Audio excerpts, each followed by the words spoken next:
Radiance appeared in his inventory. Okay. Because he also got the thirst movement speed and damage at 25. So. Okay. So he should be really. Yep. I like that Seb on the Pugna just spot an Aeon Disc. We've seen what Pugna can have happen to him if he gets caught by the Nyx plus Sunstrike. It's just insta-death, and hey, Aeon Disc will directly deal with that. Yep, or even the Abyssal Blade has been a really good setup too. As a whole, there's not that much survivability on the OG heroes outside of like Monkey King and Tiny, so definitely Aeon Discs, Vlads, ACs, things like that would definitely be really nice for them to have. Oh, nice Sunstrike. That's how you counter Aeon Disc. You just try and proc it. Force it out, and... That's 110-second cooldown. That's pretty tough. 115, that is. Still that was a around big nerf when Liquid. it went from 90 to 115. Wasn't it like 75 or something, or was it 90? Even it was 90 at 7.18, and it may have been short of even before that. Yeah. Butterfly's up for Monkey King, so that means no buyback on this guy. If he dies, he is dead. But Butterfly is huge for survivability. It's actually massive. They see Miracle. They saw Anna bouncing around. Are they going to go for this kill? He's going to get hexed up immediately. He hasn't got buyback. Oh no, Anna! He's down and out. Out for 2 minutes. Jerk's been ruptured. He's done for as well. He can't bounce around with the totem when he's ruptured. He does have buyback, and he's going to have to immediately use it.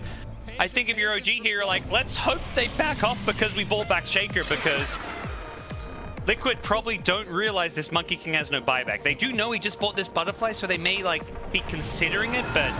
Yeah, instantly OG pings both of their tier 2 towers, knowing like, hey guys, you have to kill those before you can take our racks. Unless they want to go all in, but that's really dangerous. I mean, 5v4 is a huge advantage, especially with Monkey King being the guy down, but if OG just turtles for 80 massive seconds, they can definitely still hold on here. But that's a big loss. Yep. Liquid will just fall all the way back, take some bounty runes. They're not even committing to this tier 2. They're letting the siege creeps with Alacrity deal with it. They are afraid of a potential, you know, Blink Echo Slam as Monkey King buys back and just wins a fight off of that. Pushing high ground against Shaker, always one of the scariest things to do in Dota 2. And they're trying to slow us down any way they can. Look at that, killing catapults, stealing catapults, killing the creep wave. Yep. The tree toss that they are with, the cleave is incredible. It's just like killing everything in an AoE. That he just picks up and throws it. Damage is crazy. And Liquid don't want anything to do with OG's high ground right now, despite Monkey King being dead.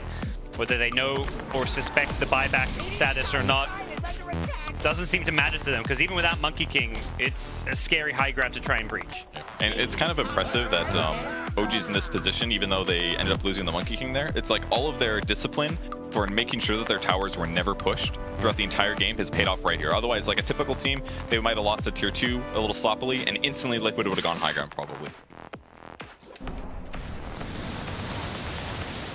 But we'll wait around and just use this new map vision and control they've got. This is where you win a fight, even if you don't take high ground. By having a gem, you get all these wards up and deny your opponents of any vision on the map. The only Radiant wards are way back on Liquid's side.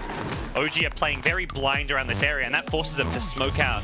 This looks really good for Liquid, unless they get a Monkey King ulti off. Immediately BKBs. There's the preemptive BKB. Will force out the Aeon Disc. Nice bound the strike. Catches out Kuro, but instantly gets bashed. And Anna, he didn't Wukong's command. He's just dying.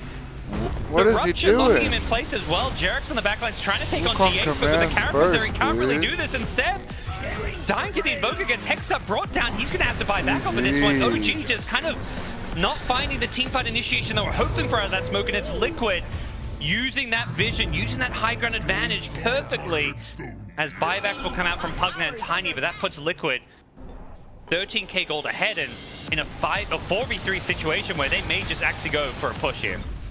Man, Anna kind of choked that fight from my impression.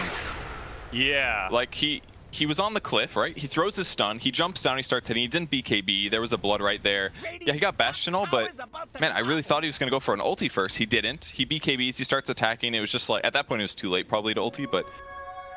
And it was like a series of things where OG very much misread it. Like the second he runs into the Nyx, he just pops BKB and, well, he's kind of standing there. His BKB is down.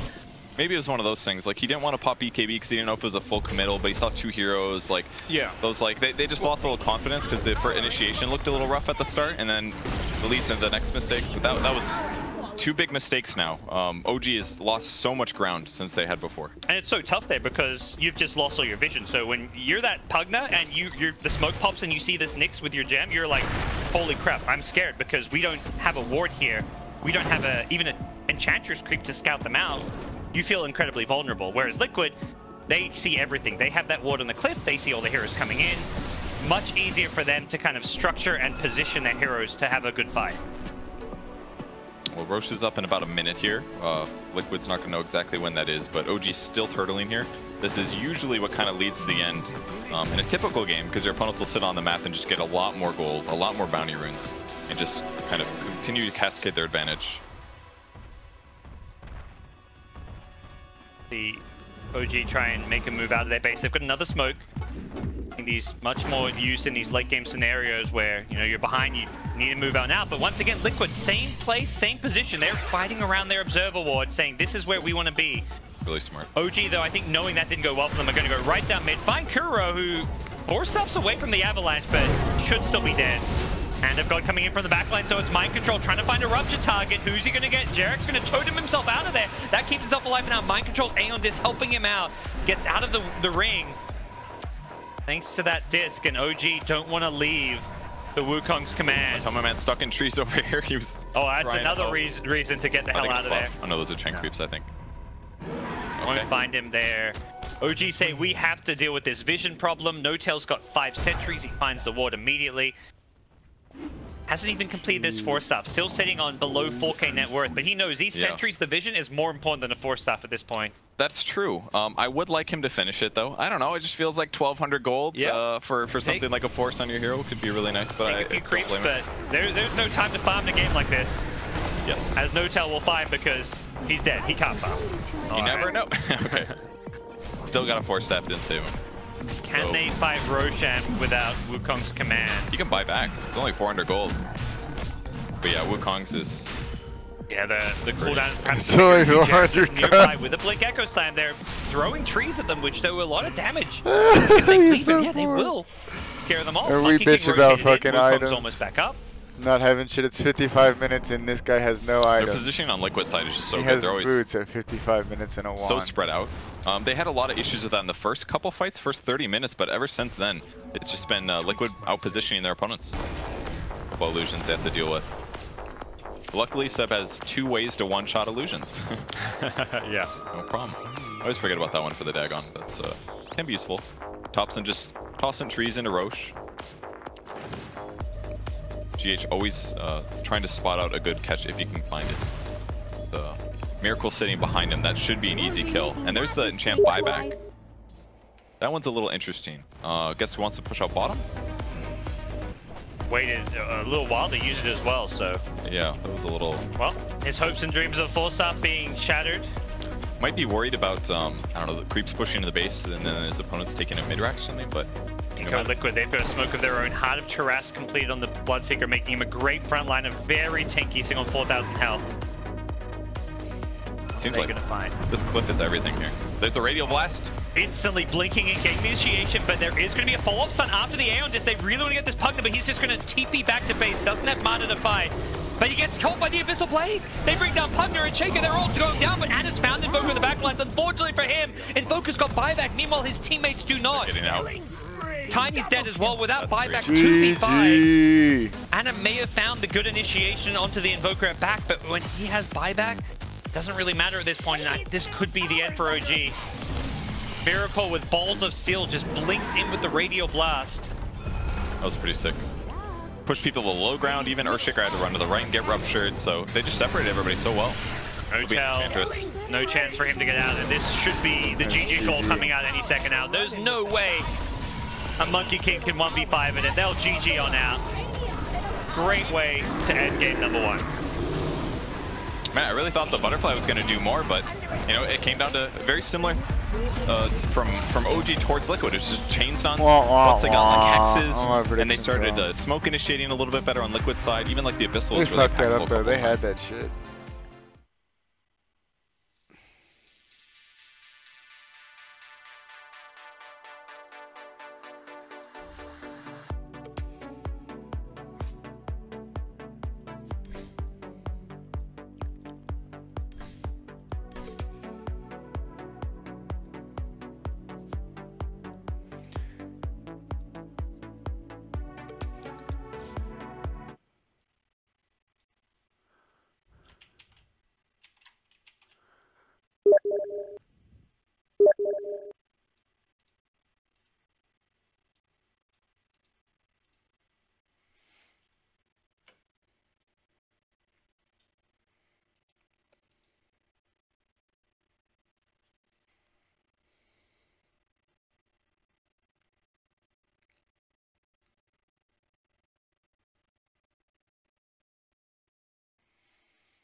Generation.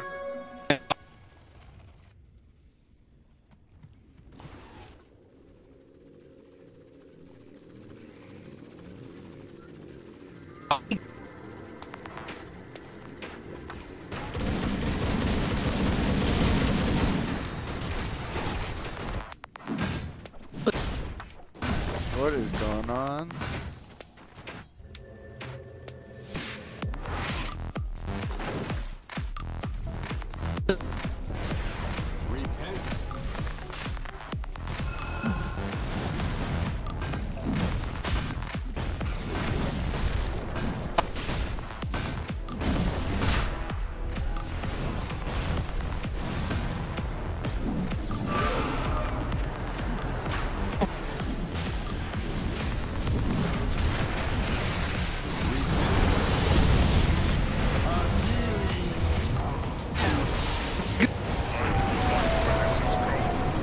Oh my god, that looks like a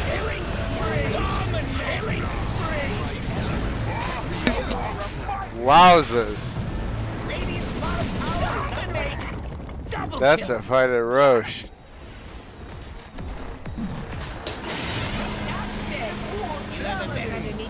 Radiant's bottom tower's still there, but not for long. Dyer's top tower's about to be Radiant's top level.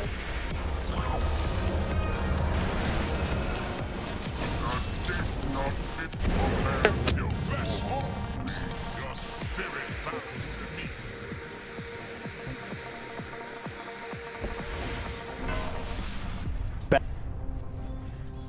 I wish the chat was working. Cause that was pretty fucking intense. Well, while you catch your breath from that chaos of the team fight and battle for Roche, we've got another treat for you over. Now we're going to be jumping into that one to get to see a Brood who's starting to get and pick up some momentum. Hasn't been able to swing back. Oh, that would have.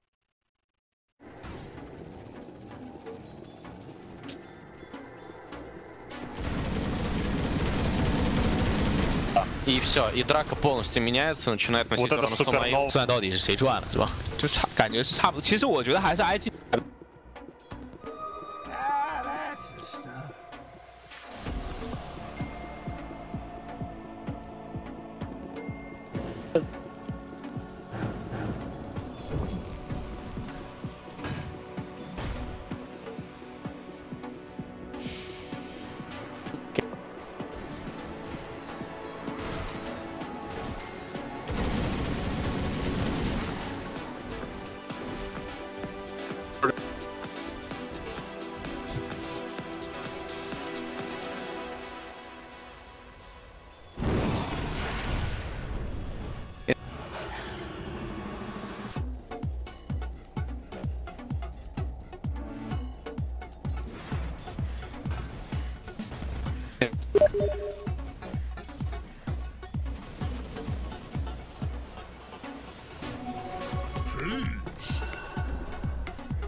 Oh, here we go, here we go.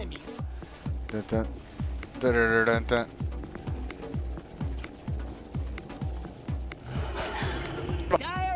Oh, later, Chan. Find those sneaky bumps.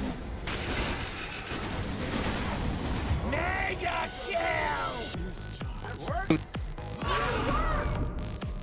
Do find the Phoenix, and now they relocate up on the high ground, but immediately into the tornado. Sumail's got them both caught. He pops the BKB, now chasing for it for more, but a lot of this damage barrage is coming out of Sumail. He's getting absolutely torn to shreds. He does manage to get his BKB off and Ghost Walk away. On the south side of this fight, they've isolated Ortiz, going to take him down. This is a lost cause at this point for EG, as they take down 3. Very chaotic engagement, targeting down the Chen first. This looks like that very first Roche fight where they kind of like scouted out where Crit was and they're able to fight based off of that. And this time they just take the Chen and they move on the Phoenix. That roar, it looked a little bit risky because like, oh, you're not going to get it. I don't think we're going to get the kill, but yeah. They relocate just right on top, forcing Sumail to pop the spells using the BKBs. They don't really have an answer during the BKB of the Gyrocopter. Yeah, they need to kite out those BKBs, and you know, it's all good and well to say, all right, if the gyro relocates, we're just going to tornado, but the problem is, he pops the BKB, he doesn't care. He immediately goes in on him, and so much damage on aggressive now. They're going high ground. BKB in 17 seconds. Tier 3 tower is falling, though, and with no buyback on Arteezy, they're going to need to hold, and this is so difficult to happen. Now they still have the egg. There's a chance they save Rax. I think you back as IG right now. They can fight now. This would be okay, although they're already losing S4. He doesn't manage to get anything off at all. But now aggressive isolated. The Invoker is coming through. Can they kill off the egg? It doesn't quite catch them out, but they do manage to take down that Gyrocopter. Dead for 90 seconds, and they found themselves another. I do not think they won.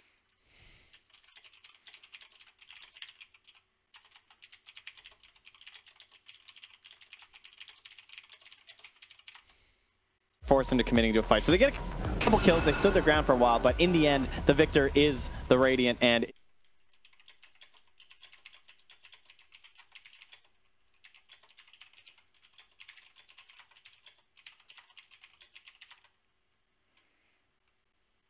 it looks like that will be, oh, you'll go for the Sheep's Guard instead. All right. Okay. Well, we've seen this. A very substantial experience gain lead for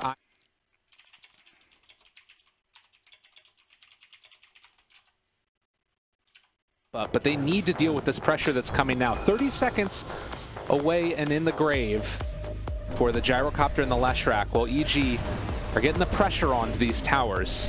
What can they do though in that time? Most of Sumail thinks he can just walk on the high ground. Drops his 4 spirits and blinks away. Now, they're going to Alacrity the catapult back out. I mean, it's scary, right? Yeah. This potential for a team fight, it's proven to be a bigger and bigger issue. One thing that's going to be different this time is that they have that gem. Okay, so they're going to purchase the gem on Leshrac, on Q there. On Q on Q. Hey. Yeah, they purchased this gem because the reason why EG lost all their vision last time is because they invested into this and they just ran everywhere with the Hawk. But now that gem's been on the side of the Radiant for a long time, ever since that fight at the Roche Pit. So they needed another one for themselves. Try and secure this area once again and push themselves out of their own base. Yeah. And it's the type of thing where you're going to have a natural vision advantage if you're pushing the high ground just around the area that you're going to fight most likely. But regardless, if you're outside of it, then that Hawk is going to be able to spot out any movement that you're making. It also is going to be an AC soon for the Wraith King. And it looks like EG, again, just trying to bide their time, I guess, until Roshan. It will be the Refresher Shard. Yeah, and that's partially why I think Sumail didn't even invest in one, is that this idea of just getting that onto his hero. By the way, we got attacked allied allies target, and that is so scary with the Gyrocopter. They're ready to relocate in. They find Arteezy, but he blinks away. He gets out. That smoke is not going to bear fruit, at least for the first round. They might be able to find it on the second as they get the lift up there with the Yule Scepter. He does pop the Blade Mail, though, living for the moment. They have Aurora variable as well if they want to go for it. He is going to come back in a second, though, in this Sumail. Throws out the Tornado. Misses as they've been 2 BKB pops. The Skeletons, as well as the right clicks from Sumail, doing a good bit of damage. Yeah, what happened here is S4 went and canceled the relocate. So they were trying to come into this fight. Oh, they're going to show up now, though. Sumail jumps forward. He doesn't get anything off at all. Look at the damage. Aggressive is tearing them all apart. And doing that's the retarded. Everybody's gone. Arteezy can only look on in amazement. That's wow, the we have stupidest heard thing the rumblings ever. of the IO Gyrocopter, and I can't say we felt it too much this game. I'm right about there because I don't know how long he was in that fight. Maybe about 5 seconds. He did about more than 1,000 damage per second right there. Absolutely destroyed the remains of that engagement, and that wasn't looking too good for IG. I mean, Lina was limping away from that fight, barely alive, and they just came in and played cleanup. And the other thing, too, is it's Boba on top of that. Like, he is not hitting for an insignificant amount of damage. 174 per punch. And then on top of that, he's got a Maelstrom. And look at them just run down this lane towards the tier 3 towers that are going to be remaining after the barracks are gone. Yeah, and you can see just how ridiculously synergistic these two heroes are right now with the Egg and Scepter and with that talent. It's just constant right clicks. That's retarded. Through backdoor, and then they can't only go for tier 4s if they wanted to because the tier 2s are still left alive. IG, this is a team that not a lot of people believed in going into this event, but they're showing they deserve a spot on this spotlight as well. They will still have to secure this one. Certainly not over. Again, we're still looking towards that Roche. Oh, yeah. And it's another 45 seconds until it pops up, and that can change the whole game for both sides. I would say more so for the Radiant. I don't think there's that many amazing refresher candidates. Honestly, it would just be Gyrocopter for like a second round of Flat Cannon. Yeah. I feel like would be the best target for them, and great choice from Bobica here with the Eon Disc. And we do also have the level 25 for Gyro, who took the global call down. A little bit of a different one, not one we see that often, but great for pushing out sideways. Yeah.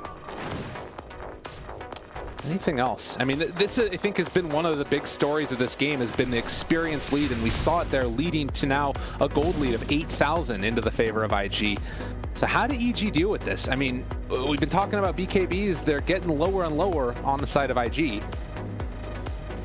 Yeah, it's tough. I feel like the biggest problem is they have a hero that just can't really perform too well in the fights, and Crit.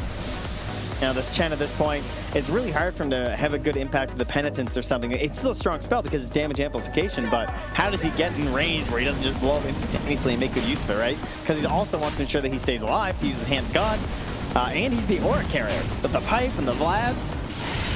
Oh my goodness, they jump forward, everything drops down, aggressive down to half HP already, but he's getting healed back up. Sumail is just going, that's into a DD Gyrocopter. You are not gonna have a good time, but they did manage to take away Aegis. He's dropping down low, it pops now, but so too will Fly as he is gone. God. They come back, they buy back with Sumail as well, trying to live through this one. Crit looking as well, but he can't do anything in this fight. Yeah, you better run. Side dependence, as you said, the TP away, but the Light Striker. Oh my God. An aggressive mega kill streak. They only lost the Lesh. Yeah, I didn't think they were going to go in for that one, but I guess they just felt too pressured, right? Like, again, we talk about how much this refresher and everything is going to matter, so it ends up just being dissipated there. We just have the cheese going. That's ridiculous. But no egg. They pass over the refresher shards. They can use it if they want to on Phoenix.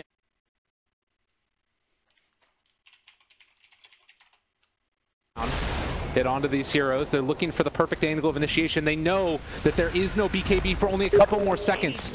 7.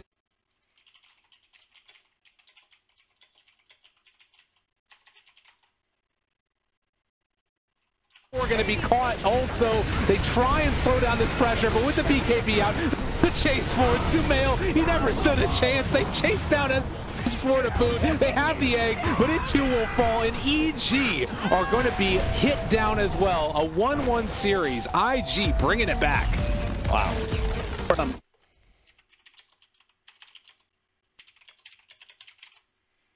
This was an IO Gyrocopter first phase.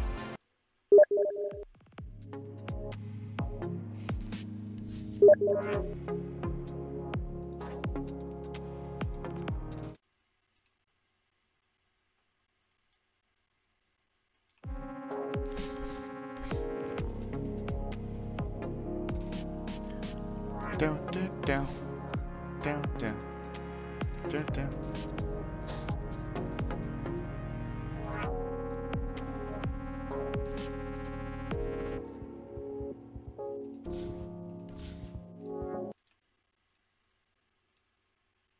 Save. Had to use all 3. I only heard 2. Yeah, he pops all 3 for that. Yeah. And he needed it. I think, yeah, he only had 2. Oh, agreed. He would not have quite made the distance. Will perish. Illusion. Showing some vengeance to DDC.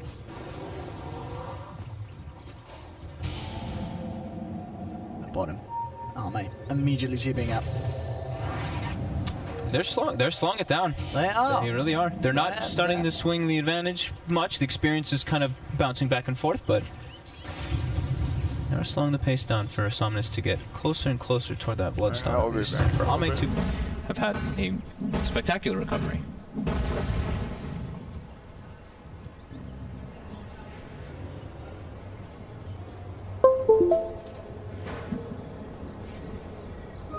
Just try me.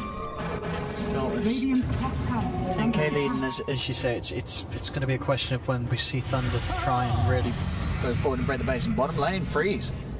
Is he forced to put the BKB there? And see, it's gone upon by Somnus. Smart thing that Somnus can start doing is just when he thinks that the Weaver is positioned alone, just go for that to reduce those BKBs. Once it gets down to 5 seconds, Weaver becomes a lot weaker than the same. And the Gusts as well as the Storm making those moves around. And having to use the Supernova there, Fate. Yeah. They do spook him, they get the jump on him. So LGD, they're starting, you know, you're starting to see that, the moves around the map, them forcing reactions from Thunder. Oh, the Yules. Got the setup, and this time around, there's no Supernova to save it. They're starting, I mean, they're really starting to split up the map. They're pushing the side lanes heavily. I think I've been seeing Ame, for the most part, using the precision aura to push out the lanes. And get these pickoffs because of it.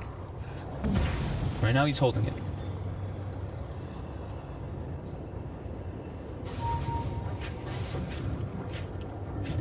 Yeah, very close to that hit. 900 gold is going to be there. If he can get in and get on top of the Storm Spirit, who of course doesn't have any defensive items at the moment, Somnus.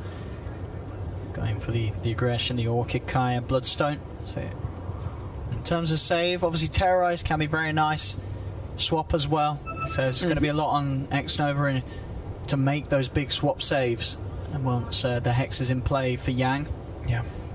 They haven't seen any type of reveal. They only see, well, now they do. They see the ulti orb plus the Voidstone, so they could have an idea about that Hex coming out soon. We could see Somnus, after the Bloodstone, either queue up the Linken's or BKB. Radiant's top tower is under Chalice. attack. No leaps available. We'll find the Red Fire Blast. Oh, but FY's gonna fear them away, so he's fine. He's fine. Sure. Either way, the Terrorize is going to come through. Yeah, it was almost done. The animation's almost finished anyway. So the two of them, DDC and Sylar, should be sent back, and Chalice should be fine. Yep. Bye-bye. Caught by the Brambles. FY actually wants to commit forward, looking for the kill here onto DDC. Doesn't quite get it because the wind runs out. They do have X-Nova coming in from the side with the Magic Missile with the Shackle Shot, but DDC already out onto FY, holding him down so Sylar can crit into him. DDC does get the blink away as he looks to kite X-Nova. X-Nova gets the swap back into the Magic Missile. Not enough to finish off DDC though, as Thunder are able to keep him alive. I didn't think they were going to re-engage. I thought they were just going to disengage off that, right? And get out of there, yeah. I thought it was a Terrorize into disengage. I mean, to be fair, it did look like Thunder looking to close this one out 2-0. Just a quick reminder as well that we have got Team Liquid OG starting right now over on the D stream. Team Liquid and OG have just entered the draft. We'll keep you up to date here in the multicast. Jang will not try and commit for more, doesn't want to get too greedy. But with that kill, he's got the goal for the full Hex. Not to get that out to him. There's also Yule's Scepter. Finished, of course, on Fade, so doesn't have to sort of panic use the Supernova if he gets silenced. Yeah. Well, not that he could. Wait, what am I about? Well, of course he can't use the Supernova.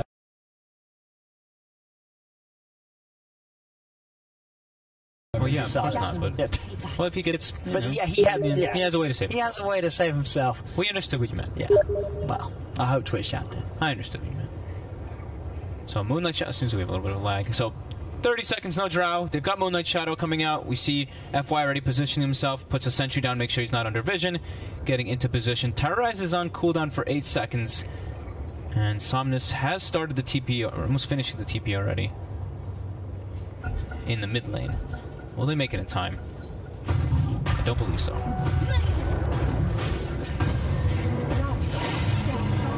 Just too quick. I mean, now it really does feel like Thunder have all the tools to go high ground.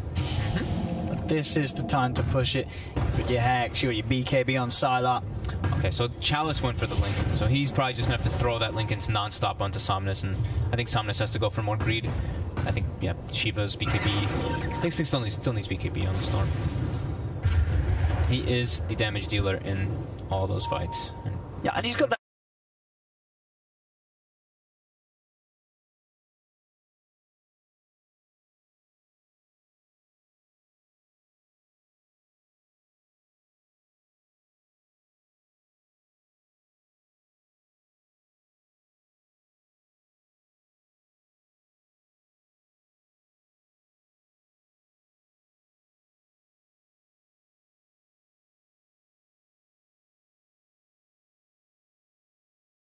Definitely he's the player to watch. Ooh, they paused and look at his last hits right now. Look at Somnus's last hits while they paused. Oh god. Oh, look at that. The memes are good. The conspiracy. I am.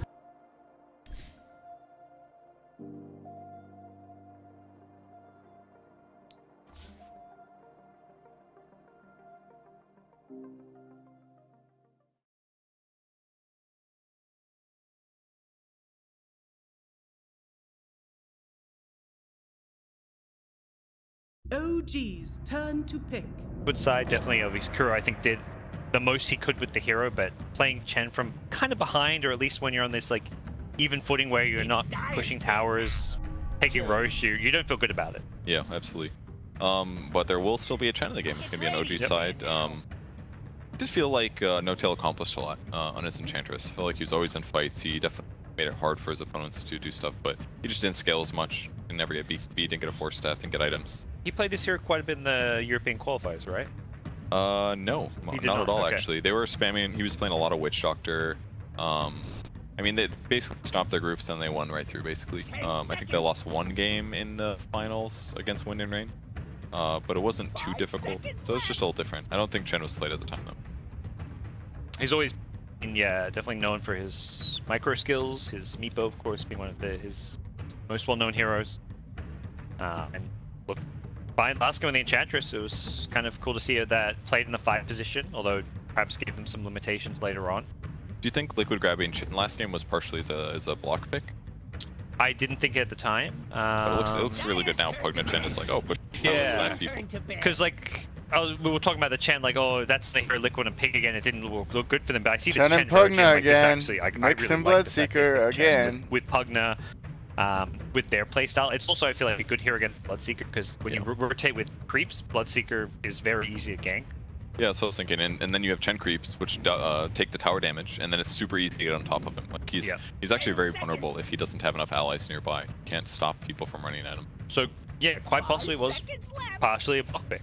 These teams may have scrimmed, I mean, they know each other well just because they're playing in the same region, and they have a lot of history playing against each other in certain iterations of their rosters. And groups have been public for multiple days, right? So it's not, so if they were in the same group, they probably maybe haven't scrimmed them the last couple days, but it could have been farther down. Yeah. Obviously, I imagine teams kind of picked a few scrim partners. They don't want to scrim everyone leading up to TI, but probably chose, 3 to 5 or so teams, different teams to try and scrim. So as somebody that didn't watch OG in the qualifiers, their first game kind of impressed you in terms of their skill level compared to old days, or? It's obviously a little sloppy. Oh yeah, no, I this watched game doesn't a go little on. bit here I'm not and there gonna be able because to I was switch the other doing game on. the Asia game, so it was like my games would end and Europe would be on. Okay. So I need like 45 I would miss most. I missed most of the NA games probably, and then we had Summit, so I at least got to see almost. Well, we saw all the NA teams at Summit, so I felt like OG just crushed everyone there. 10 seconds. Still looked pretty good. Definitely. I mean, they almost beat Liquid. Had a crazy 50+ minute game against Liquid. That's not something you can fault them for losing. This one maybe, though, Nature's Prophet picked by Liquid. Been seeing a lot of other teams grabbing this. I think maybe TNC picked it, maybe some Chinese teams as well, if I'm not mistaken.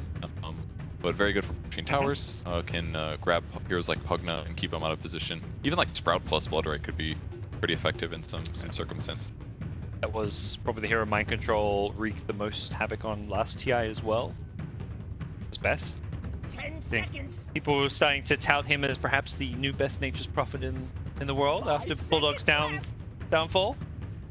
Oh yeah, absolutely. I was gonna say. I don't think Bulldog can claim that title. He's not playing. I thought you were spinning this a different way in that, because he was like the Nature's Prophet last year. He was pretty incredible, and he's been very good on the hero for a long time, I dare say. Yes. So definitely the best, easily one of the best players in the world. Mind Control's always been disgustingly good. It's a tiny though. Lots of AOE to clear trees, farm them. A hero that can be certainly vulnerable to ganking. I guess that's one place, other than Anna having a really rough time as Monkey King last game. Thompson's Tiny didn't quite snowball as hard as I expected. It was like his net worth was good, but it took him a long time to get a Shadow Blade, and when he did get it, there was already sentries kind of everywhere, so it felt a little rough for me. Lynx against Chen always being one of the kind of traditional counters to the heroes. So you have free easy access creeps to Death Pact, but new Death Pact's kind of different. It has much longer duration, longer cooldown, so it still has it's still similar in terms of overall uptime, but you don't have to spam it as much and have this like constant like, oh wait a second guys, I gotta go grab a creep, then I'll come back. It's like you grab a creep and then you're good to fight for a longer time. So because of that, he's not really as much of a direct counter to Chen. There's not always little snacks there all the time, but he's still very good at killing Chen, and can pick off other heroes. I don't know if he'll go an Orchid build or more of a Deso, perhaps, but against a Pugna, it feels a little bit of an unfortunate pick, but it does give him Tower Hitter, is one good thing. The build I've been seeing is typically Diffusal first, and then you go wherever. I mean, you're a carry, you kind of adapt your build based on what your opposing team is and how the game's going. Actually, I've seen a lot of Maelstroms, but I think it's always PLs is the reason why. It seems like it's always games that PLs are in, but grab that. A couple Monkey King bars. Builds all over the place. Yeah, imagine you almost we'll definitely see a BKB at some point on the first item, but Deso was kind of the classic go-to item for a long period of time. But this is a hero definitely coming into the group stage. I know a lot of people talking about, seeing it in pubs all over the place, and felt like teams were going to definitely be playing some Clinks. Now that's a pick that wasn't necessarily expecting. It's not really It's true. It's not really the most popular hero right now, but in terms of chasing and gap close, he's really effective. You're chasing a Bloodseeker down, shards him off, snowballs chase him. Even like punch and stuff is pretty effective. And Clinks is similar to Bloodseeker in that he is very mobile. You need lockdown against this hero. That's good again for the same reason. And you can also save people a lot in this game, actually. Like Nyx goes on a guy, snowball save him. Clinks Orchid's a guy, snowball save him. There's a big Bloodseeker Bloodright, pull everybody in, wait till it explodes, and then jump out. So there's defensively, Tusk can be really effective in this game. Yeah, like the hero a lot. Gives a way to kind of secure their lanes a bit. Use that ice shots block trick to kind of pull the off lane a bit back, and could see OG run Pugna in any either mid or off lane. Tiny can go safe lane or mid. Seems that Liquid are expecting it mid with the Troll Ban, one of Anna's heroes that he played quite a bit of back in the day. Who played Troll a lot? Anna? At least here there. I mean, I remember because Kiev with it. Yeah, because of winning Kiev. Like, it wasn't a signature. That's for sure. Yeah, though I remember that pick was a bit undone at the time. I think you're right. It's not really an Anna hero. It's just he had that one iconic. Yeah, you win $1 million. Yeah, I think we'll give him the iconic for it. That's a fair response. Especially in a draft that seemed kind of hard for them to win. Good tournament. This tournament's good too though. And OG's last pick is going to be a Morphling. So range cores against Clinks is oftentimes a little dangerous. So I'm not completely sold, but he can also become Clinks himself and then be a better version of Clinks as Morphling. So that's kind of cool. Played this earlier today. Some of the other casts were telling me he got that, allied morph ability with like an Invoker and some other heroes on his team. Like an Earthshaker. Earthshaker Totem, yeah. I don't know how it works with Tiny Tree Grab. Can you grab a tree and then morph back? Yes, what happens? you get the bonus damage, yeah. Sick. Sounds great. I want to see some of that. Avatar, snowballs. I mean, Stealing Strafe is broken in a lot of ways. Like it's all ranged attacks, all projectiles basically. Anything Clinks throws at you, you're gonna dodge. And that's just so good to have on a 15-second cooldown. Great ability. Also, for the viewers out there wondering, what's going on? There's a lot of games going on. Both these teams had a draw earlier today. So OG, probably one of the rougher day one schedules, had to verse LGD and now Liquid. Yeah, that's why I didn't put them on my fantasy. Just like, no way. These games are really hard matchups. They got a draw. If they, I mean, they're down 1-0, but if they can walk away with a draw here, that's a great day one. A couple of draws against the two best teams on paper in your career. Yeah, 2 of the 3 best. As for Liquid, they also got a draw. They drew surprisingly against Fnatic, almost lost both games actually. So in a group stage where everyone's getting these draws and very even, you need to start getting some wins if you want to try and secure that upper bracket. It's been very few 2-0s, but I'm sure that as the meta is kind of all flooding together right now, that there will be a lot of unexpected upsets where people are just slightly off on things. And especially as like first day group stage is done and coaches start coming in and saying like, this is what's been really good today. I think that's where things really change a lot. So day one is always a little bit sloppy in the first place. It's going to be a core Kunkka. What are we looking at? Kuro's picked up Clinks? There's going to be some swaps, or is this some EG troll right here? Yeah, they saw EG. They're like, Kuro's like, fly bro, you wouldn't play Clinks, watch me do it. I mean, it's not uncommon for Liquid to do something like this, where Miracle's like, I feel like playing support guys, The second I saw the Kunkka, I'm like, Kunkka Nyx, that sounds bad now. I almost feel like Kunkka is Miracle's hero. He's been playing in pubs quite a bit. Is Clinks a supportive thing? Sure. I mean, you could Sony hero with Serene Arrows, but... that hero cannot play as support. I refuse to believe that, Purge. until I see. Well, if you buy, I have no idea how you transition. Like laning stage, you can do support things, zone heroes, stuff like that, totally. But yeah, once you hit like mid games. I was just expecting Kuro to pick up the Prophet and play that 5 position. Is that what Matu's doing? It may be. Who knows what we're in for? These teams are, you know, basically saying, yeah, this group stage, yeah, let's try some new stuff.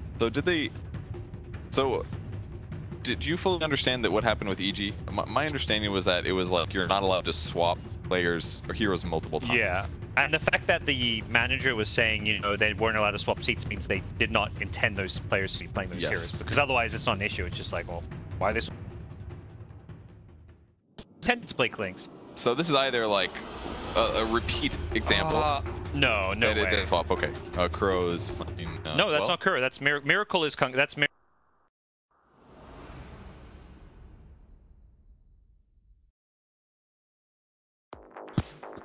Leg.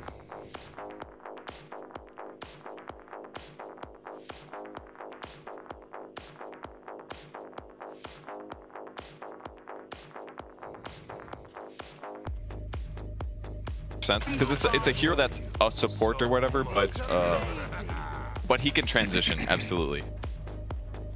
So maybe that's the thought. Matumba's like maybe their second best Nature's Prophet, and therefore put him on that, and then like Kuro transition. Like they're people kind of went crazy with the whole EG happening. This, I would say this is still crazy, but nowhere near the same level, because this is Kuro, a guy who has played carry. He actually played a DPC event as carry when Miracle was just taking a break. So Kuro playing carry is not like the most bonkers thing ever. I'll be back. Fly doing that is like Fly doesn't even play carry in Fox. Does this mean GH is gonna have actually 0 items this game?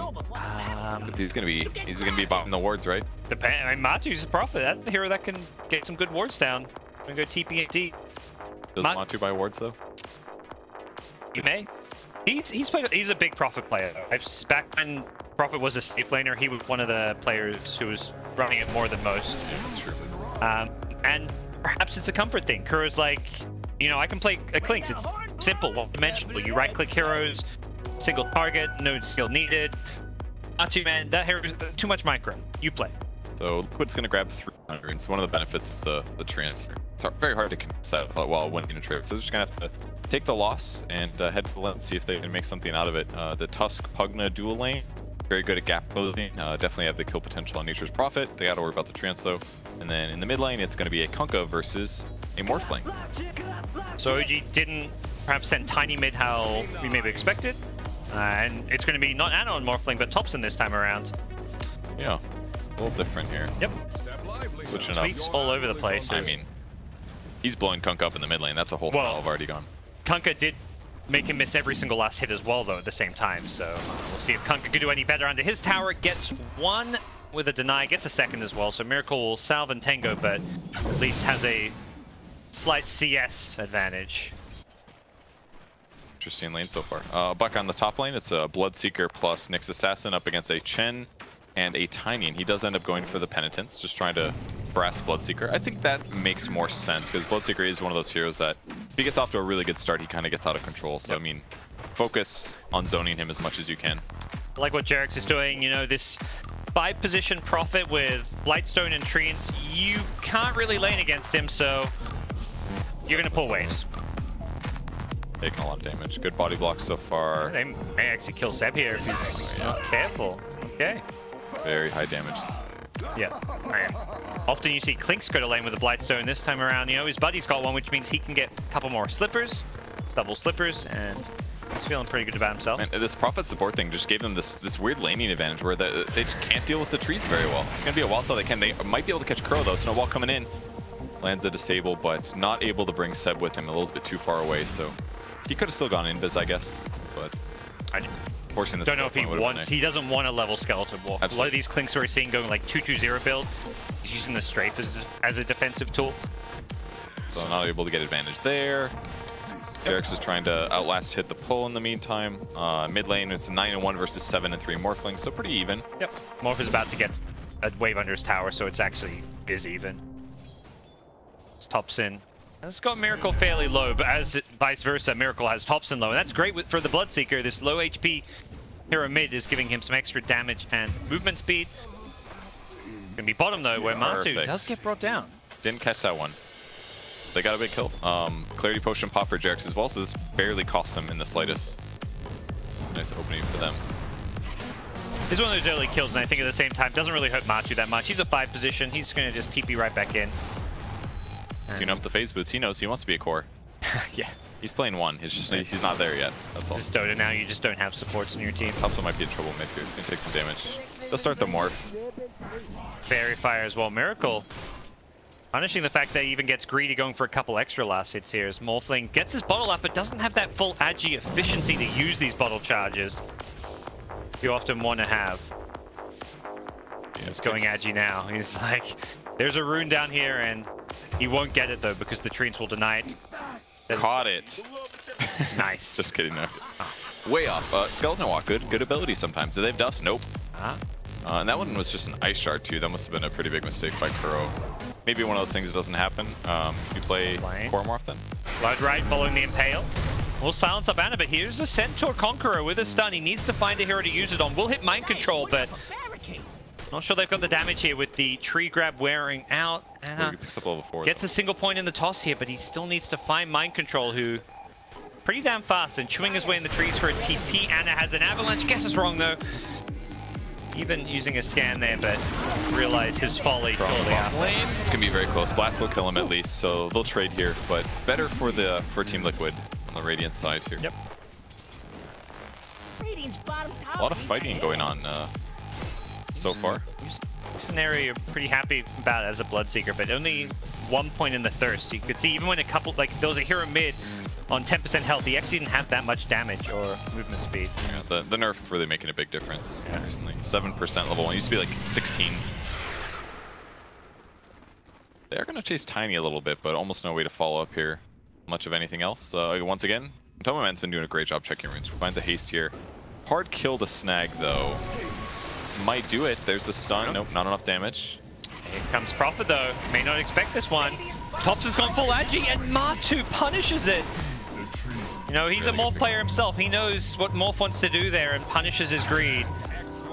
Will likely bring down Jarex as well. He's getting the sigil before he even kills off Jarex. That extra bit of gold going his way. Nicely played by Matu. Oh, they might be able to get Miracle though. He's got a stun. It's 9 seconds until the X steps. Blocking has been pretty effective, and yeah.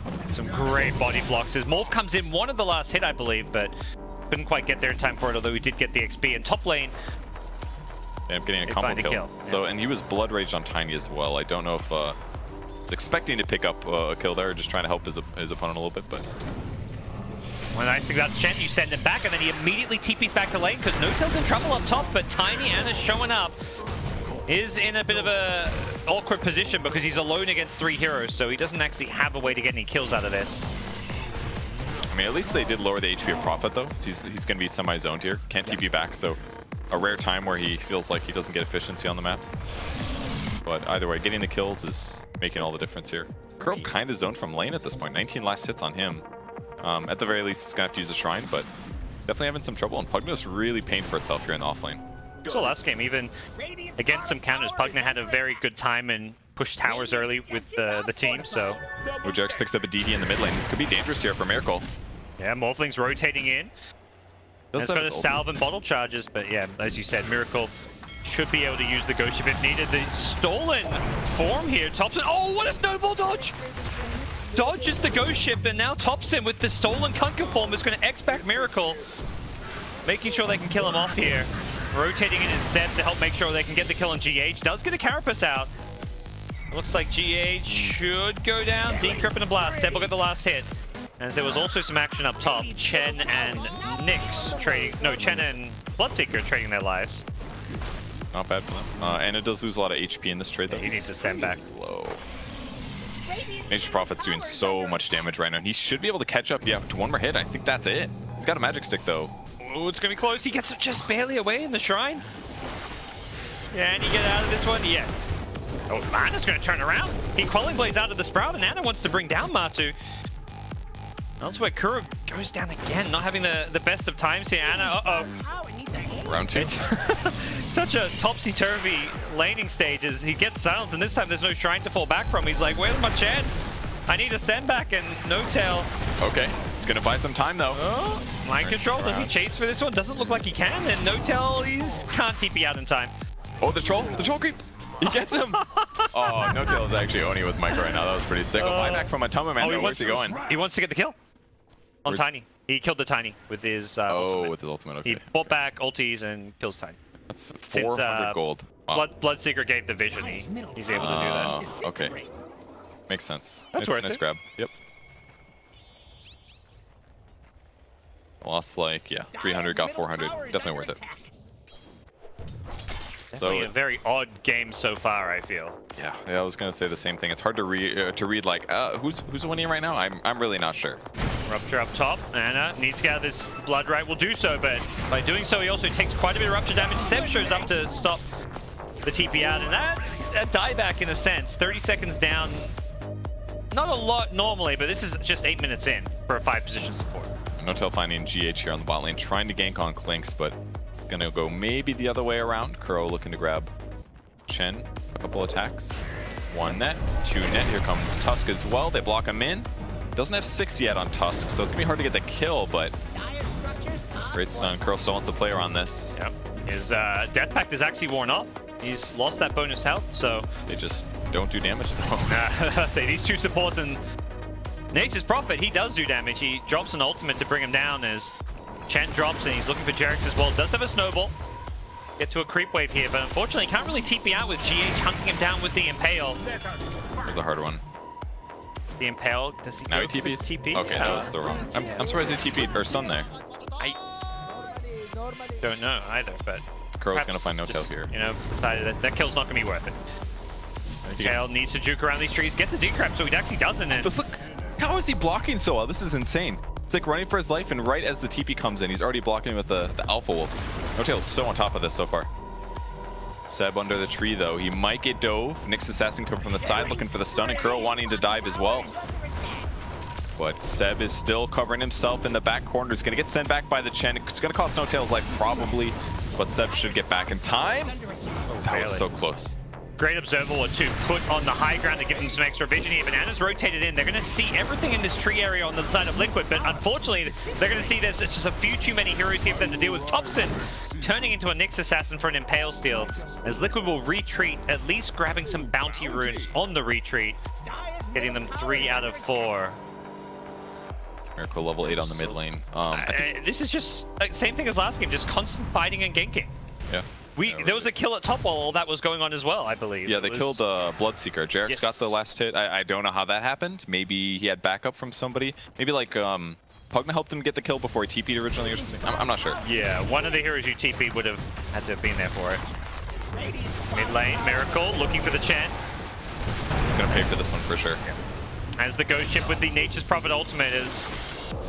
Does Thompson have a way to kind of respond? Has the Purge from the Satyr, but Miracle's just a bit too tanky because of this Ghost Ship. The Coco's Drum will be wearing off soon, which means I think Thompson knows he can keep on chasing for this kill, and Miracle is about to start taking some damage. Pushes him back with the stun, the life dream finished off, and Thompson just in time starts morphing back to street, gets impaled though, and has overcommitted a bit too much for this kill, and Seb may be feeling the same thing as well. Nyx Assassin hunting him, no Carapace means Seb is okay for now. Trying to just juke and jive his way out of this one. GH with the blocks, gets the Vendetta hit, and that'll be a kill here. Anna's now showing up. Just constant aggression coming out from both sides. No player resorting to farming here. Jerix shows up now with a dust as well. He wants to bring down Kuro, who's still got a decent chunk of health thanks to the death pack, sitting on about 400 as... It's got Avalanche. Anna will be able to hit this Avalanche with a tree toss as well. Gets the last hit, and this time it's Anna. He's now overcommitted. Both sides getting kills, but anytime they do, just getting punished for it. You get a kill, you die. That hero who kills you, they also die. Who's actually farming and hitting creeps? I don't know. It's been 30 kills at 12 minutes. This is insane. They're definitely, they gotta hit the record here, surely. Hit the max kills per game challenge. I bet way lower. I was like, oh, there's max 90 kills or something in a game, but I think they're gonna break it this one. So, you know, the little playstyle, the CIS Dota, I feel like it's kind of spreading, you know, they're growing and have reached over to Europe and said, you guys, you can start playing a bit like us as well. Yeah. I mean, it's really fun to watch. The only player that's really not getting into it is Mind Control. He's just been kind of sitting in his lane, hitting creeps, like, thanks for the damage, guys. Yep. killing creeps more rapidly here. Kind of interesting to see the build differences. Seb going for a Aether Lens this game. Last game he was like, what was it, Tranquils into Force Staff. This game wants some more cast range, kind of cool. Almost picks up level 10, that'll be really important, a health talent for him. That could help him stay alive in some of these fights. No tail hitting 6 could be really impactful as well, but so far his creep micro has been fantastic. Any big items for the Radiant team though? The Deso Clinks is 1300 away. Bloodseeker's on 1200, so might see, I imagine, a Blade Mail first. In a game like this. Like to see Mind Control start using all those thirst stacks to actually come to a few fights. But he's alone kind of once again, and as a result, he's getting gone on. Should be the end of him as... Tusk really wanted the last hit there, waiting for the moment. Man, it seems like a really bad game to have Bloodseeker though. Like Tiny seems like kind of the solution. He's got so much HP that pure damage doesn't even matter. Like, go ahead, rupture me, man. I really don't care.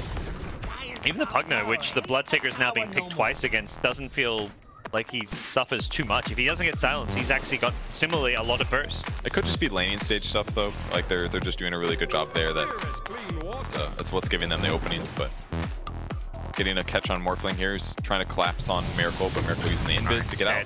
It's going to be GH, I believe. A long duration stun from Thompson, followed up by an Impale. Great Morphling plays from him. Could be in some trouble now. He may get silenced off this, and he is going to get a Carapace on the Blood Ride, but he's still silenced, and that means he can't go back to Morphling for one more second. Can he get out? He barely escapes. He was so close to dying there. Thompson out of mana, can't stun anyone. Looks like he's looking for that big duration stun, and he gets it on Miracle now with the bottle charges. That was so close, man. That Prophet right click was like halfway to his head. Especially when the silence ended, and there was like another silence right after it or something like that. That was insane. Very, very close to getting picked off there. Mind Control getting a bit too greedy with that Blood Right, reveals his position, and it's Jerex. Out of mana though. Hunting him down.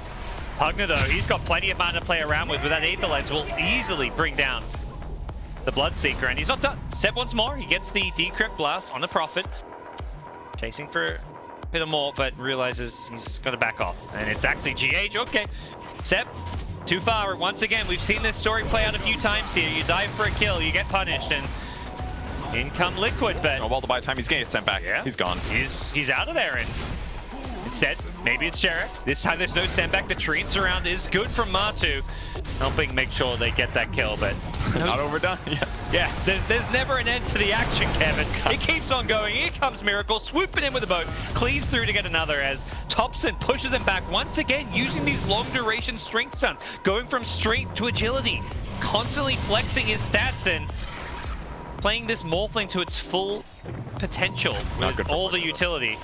Okay, buy some time, gets the ward down, more damage. Seb has a life drain up if he can find a good target for it. It might be Matu on the low ground, but Thompson's been ruptured. Immediate TP, but there's an X to pull him back in. And I don't think Thompson can get out too easily from this one. Seb has a life drain. He's going aggressive, wants to bring down Matu, doesn't quite get the kill though. As Matu, oh, that TP on the Nether Ward didn't quite do enough damage. He got down to about 20 health there.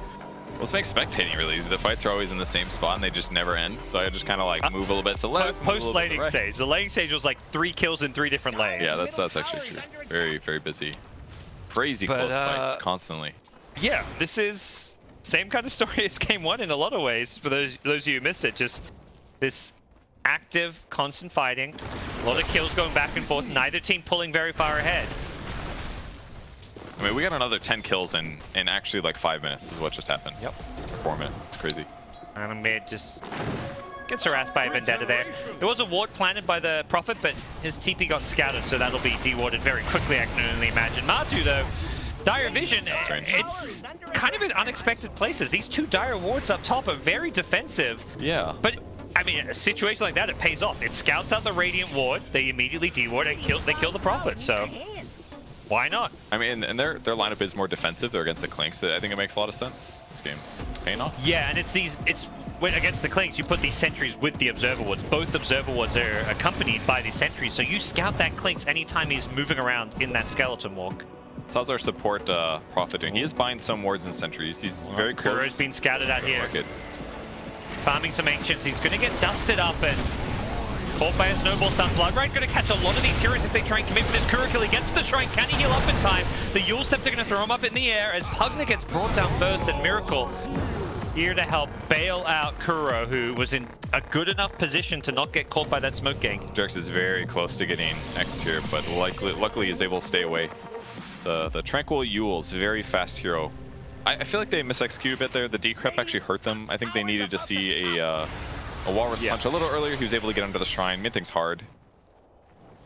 I would say even misexecute. They shouldn't have chased that far to begin with. When that smoke pops and they don't get the immediate Ice Shard block or Snowball or Yules, you're diving really far and giving Liquid a chance to like just bring everyone to react. And is starting to get in the game though. So Shadow Blade's up, so looking for easy kills if he can find them. He's been one of the more active players already so far. A lot of these kills have had his name on it. Quite to the same extent as the Pugna. 15 of these 21 kills Seb has been there for. There's a lot of numbers on the board. Yeah. For sure. The only person that doesn't have great stats is Morphling, basically, but his net worth is actually not great either. Having a little trouble, picks up a Dragon Lance first. He's actually sitting very strength morph this game. Surprisingly. He's going strength for the like stun initiation. Then I mean, if you click him now, it's just like he goes from full strength to full agi in like no time at all. And very dead hero. Yeah. Ran into a tough situation there with the rupture. Shadow Blade not quite working how he intended. Jerks will get out of the blood right here as here comes Thompson from behind. Coming on in with the Morphling, turns into the Nyx Assassin. Carapace is there, and a Snowball save as well. Nice defensive plays coming out from OG. Thompson going to turn and fight. Wants Mind Control. Can he get the kill? He needs one more right click. It's going to come. As No-Tail gets the kill for him. On the backside, Clinks was trying to bring down Seb, but instead he gets Decrep the blast. Not going to land, luckily. Well, that would have got him very, very low. The Shrine coming out as well. Jerax gets the Ice Shards off just before he dies. Seb, he decreps, he dodges Kuro, and now the Life Drink may just bring down the Clinks. He's alive, 5 HP. Thompson, though, with the creeps. It's actually Chen. No-Tail with a triple kill from the grave. He's finding all these kills. His entire creep army, it's on a sliver of health. It's going to get out of there. No-Tail bails it out. Says, come hither, my creeps. You've done well. You've got me 3 kills. I mean, he's getting so much work done. He's got 12% movement speed. He's got regen. He's got attack speed aura and a catapult. And even if he goes down, he's just making so much happen. And Pugna, 3.8k damage in that fight. He was definitely the problem factor that Liquid don't seem to have an answer for. And that was with a Nyx counterpick, this Bloodseeker with his silence. You know, they theoretically draft around Pugna when it's first picked, but even so, Seb is just kiting them around, using this decrep so incredibly well. Yeah, he is. Making all the fights hard. And for now, OG will sit defensively, spend a little time farming, get the lanes pushed out. I think the scariest thing in all these long fights is that if there's a Prophet hitting your base at the same time as these fights go on for 20 minutes or however long it's been, he's just going to take your buildings. So they've got to be careful. Make sure that the lanes are pushed out as the game elongates towards the ultra late game where they should have better heroes. Morphling is going to do great late game. Tiny should do well. Pugna should do well. I mean, maybe Clinks and Bloodseeker are a bit scary. Kunkka certainly is, but I think Jerks has been doing a great job mitigating what Miracle can do. Yeah. So much so that he built a Heaven's Halberd first. That was his first pickup here. Keep himself alive. Will these two teams go next? I've got to imagine it's directly at each other's throats. Smoke up from OG. They are playing around this middle lane, perhaps knowing that if they can win a fight, they can secure Roche, and if they don't see anyone, they may secure Roche. They are in the pit. Full Agi Morphling, and Liquid, well, they're ganking Ana. Unfortunately for the Australian, he's had a bit of a rough game 1 and game 2. Not quite where game 1 was, but he's now died twice in a row. His immediate pings on the Roshan pit. Miracle, he knows what's going on. He's going to throw out a torrent, scout this one out. Roche is still alive, and Liquid may get here in time to contest this one. OG trying to finish it off. They should just barely be able to get it. The last hit going to go to Thompson, as does the Aegis. Nice play from the Pugna on the north side here. Going to try and focus down Miracle, who does not have the ghost ship. Seb gets caught by a Carapace as well as a Rupture. He's kind of stuck in place. He can't really do a whole lot. He needs to send back, but the saves just aren't there with Tusk Snowball on cooldown. And now they're going to lose one more, it looks like. No-Tail dead as well. And the entire Liquid side may not have been able to stop Roche from going down, but they get themselves a couple extra kills and will probably be pretty happy with where things stand. It's a little bit of a misread again, right? Ana goes to the bot lane. He barely misses spotting them, their smoke breaking. So his opponents know he's there. He ends up hitting the creep wave to kill it, trying to act normal, but instantly gets ganked by Liquid. And ultimately, it was a bit of a stretch for them to even get the Aegis in the meantime. So it's one of those moments where the team call is Anna, show mid so that we can sneak this Roshan. By showing mid, show bottom. By showing bottom, they're more likely to secure Roche, but it's very much like a show bottom, but blink away when they gank you. If they gank you, don't die. Use your blink, use your Shadow Blade. He just, you know, sometimes they outplay you, they cancel those blinks, get that X. If they get that X, you're kind of in trouble. But OG still have this Aegis in hand, so they could look to make something happen. We've seen Thompson very aggressive on his morph, not looking to farm that Lincoln Z blade. He just wants to fight using his ultimate. Oh, Seb gonna be in trouble here. He didn't get all of his spells off, just some of them, but Matumba's gonna pay big time. Yep. Thompson though, can he hold his ground against mind control? Sure as hell looks like that is not gonna be a problem for him. Just a little hard to do the full combo before the Orchid comes out, and no tail maybe? And dodging every projectile as Clinks does. Gets low-ish, but getting a kill right underneath OG's base and just walking away. That's got to feel good for him. It's one of those ones you can't really slow down unless you have a hard stun. If Jerax is in the area, sure, you can defend your core, but it's hard. At least until he gets a Blink Dagger or something like that. His mobility is great, but it's not, you can't be everywhere at the same time. They're pinging, they know GH is here. Vendetta on cooldown. Gets the Carapace out, but there's a Yule Scepter and Jerax, bro. He likes taking these kills. Yeah. He does every time. Well, to the fantasy players out there with Jerax on their team, you know, be a bit happy. He's trying to help you. Let's, how's he doing right now? He's sitting at a 11, number 2 on the board. Very good. Okay. Matama Man, the support Nature's Prophet, those currently wards, sitting man. 1. People with those Matu cards with Obs wards place, you think, oh, it's a good, you've got like that gold with Obs on there. You're really happy right now. Thompson gonna take some damage as the morph or as the Bloodseeker. It's like, is he really taking damage if he gets to just morph out of there? And yeah, he's full health, so yep. Kind of gives you this pseudo extra life if you can take damage in your alternate form and then just morph back. But silence, of course, the one thing you have to worry about. But he's going Manta style. That's his first major item, which I like a lot against the Blood Right.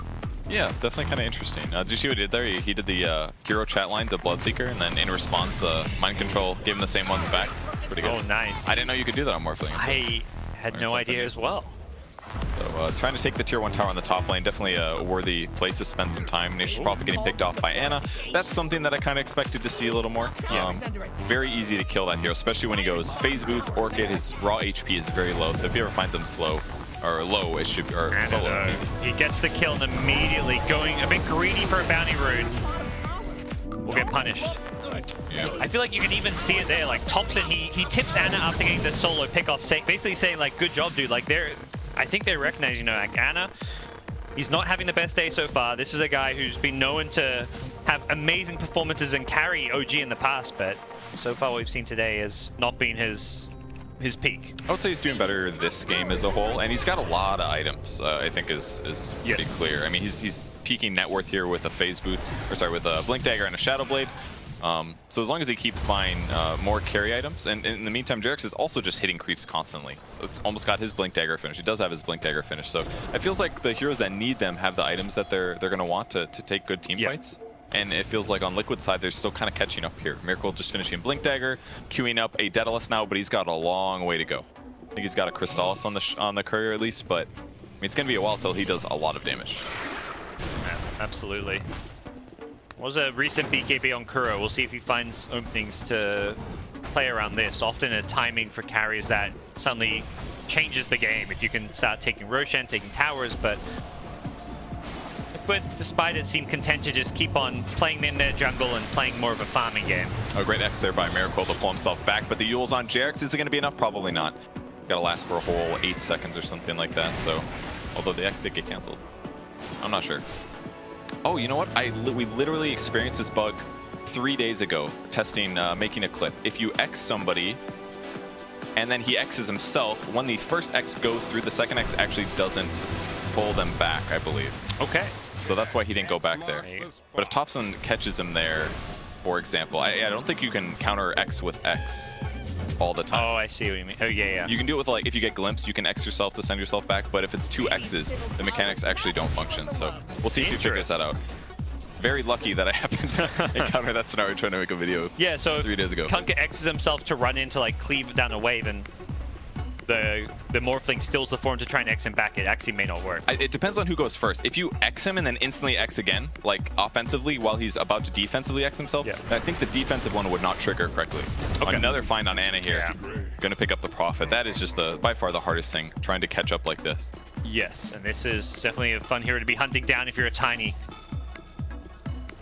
To be fairly vulnerable to these rotations, and as the prophet, you often don't want to be with your team in these scenarios. Jarek's looking for a miracle here. He could get that's a great shot, but he needs backup. Where is the rest of his team? It's Ana on the high ground, blinks on and over. Buyback immediately from Maju. Great ghost ship, going to buy some time here from the high ground though.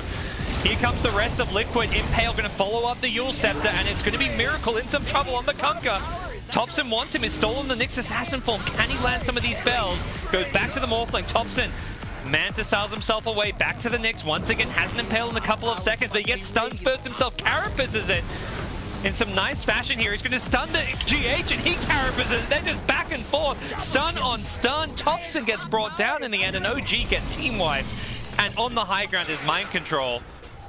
I mean, it was such a great catch, but he got his boat off. He's got like 2,500 HP and a halberd. It took so much to try to kill him.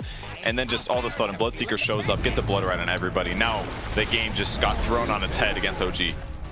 Yeah, the halberd pickup, it's something I feel like I've seen Miracle do a lot just because all the stats you get from it, it's so amazing. Damage, strength, evasion. Look at this skill. Yeah, they're not done yet. The blood raged up Morphling. Thompson trying to hold the high ground here. They've already lost the melee rack, so Thompson has to be very, very careful. He just fought back. If he dies here, he's in so much trouble. He gets stunned immediately. He tried to morph back and then waveform out, but Nyx Assassin was ready for it. The dieback will probably lead to more damage being dealt. They don't go for the mid racks here with the Pugna. May deter that, but they're going to go for the kills. The stun into Blood Right. Seb, oh my god, that damage with the mana burn here. Ana's trying to save the day. He's killed off absolutely nobody yet. They're so low, though. He can't kill anybody. Everybody has, like, no HP left. They're outplaying them so hard. Oh, and Chen wastes his ultimate as well, just respawning now. Man, every fight has just been... They're going mid. Let's say, why not? There's 3 dead. Morphling just fought back and died once more. What's stopping you? He's picked up more targets allies, but he's not alive for 50 more seconds, so no double Nether Ward, no double Avalanche Toss. Just the mid-racks is just falling, and it kind of looks like Liquid's just going to close the game out. It looked close. It's one lost fight into, I mean, the fact you have creeps already on the high ground, and that's why, like, the strengths of heroes like Kunkka and Nature's Prophet is that they shove both blades out constantly. You win a fight, suddenly, you know, you're at the enemy base. They're even trolling here, Xing back his allies. Try to keep them around longer, but it's looking really bad for OGLs. I think one of the things they're really lacking is single target burst damage. Like, Pugna's great there, but there's a lot of things that are interrupting him. Blood Right has felt more impactful, for example. Maybe they can catch this Nature's Prophet here. That would be a nice snag for them. Definitely have some time. Oh, this could cost them. Okay. There's a BKB, but it's back at base. Sigil for vision and easy snag. They're getting some kills, but they're having trouble bursting down heroes like Kunkka from full HP. They're having trouble dealing with the Bloodseeker now that he's got BKB. They just don't have enough single target damage. Maybe it's partially Morphling's build, the Dragonlance Manta, but I see why he built it. There's a lot of silence and things, and he needs to get rid of Spirit Vessel, but maybe Burst Heavy would have been better. I'm not quite sure. GH runs into Ana, but he's just trying to help secure Roche for his team. Has a gem, needs to be careful as Jarek gets in the Roshan pit a little bit too late. The Ghost Ship with the Rupture, both landing on top of Ana's stony head as the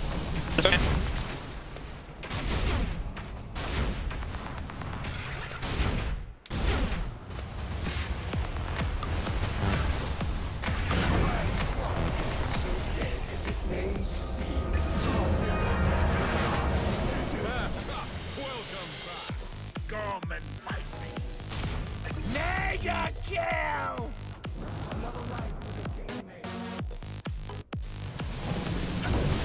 Double kill! Killing spree! Triple kill!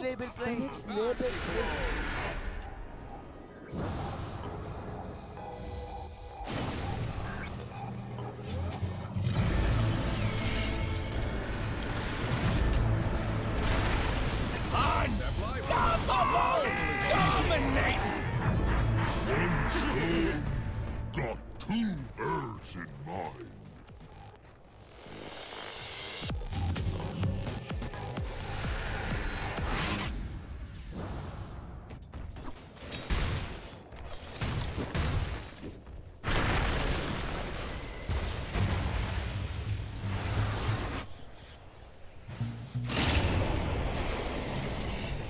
back to port.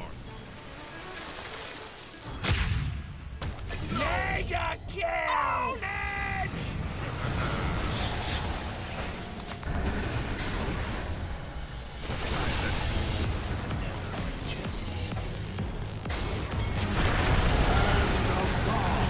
Mega kill!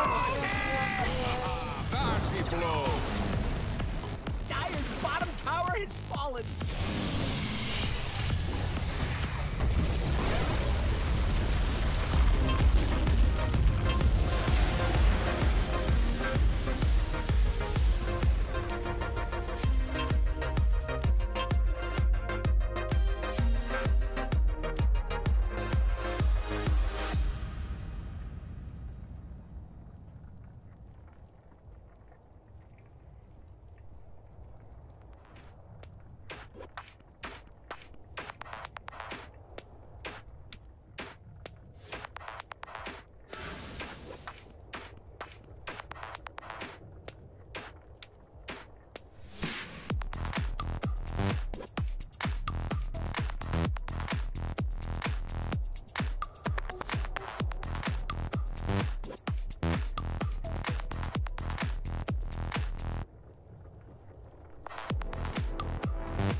Any like blue fireflies?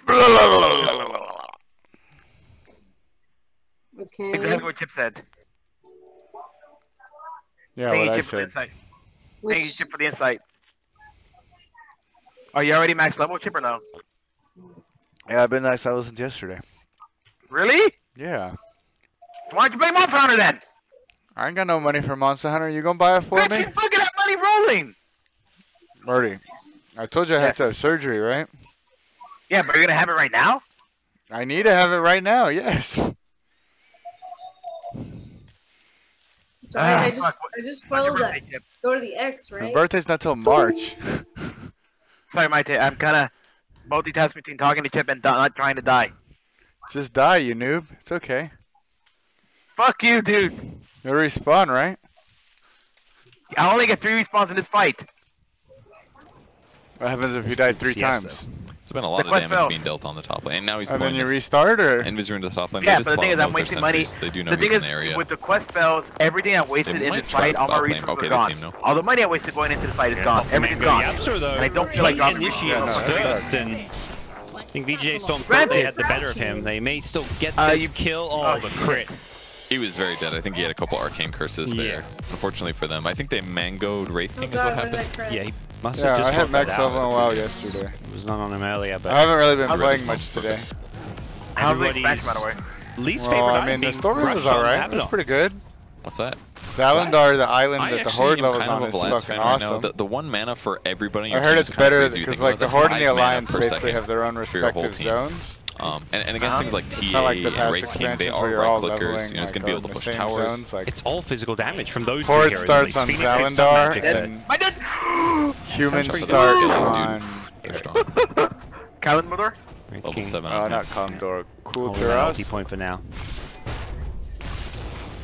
And so they start over there, and you start on Zalandar, and you just... It's pretty safe, you know. I have PvP turned on, because now it's like an on-off switch. It's not like it was before, where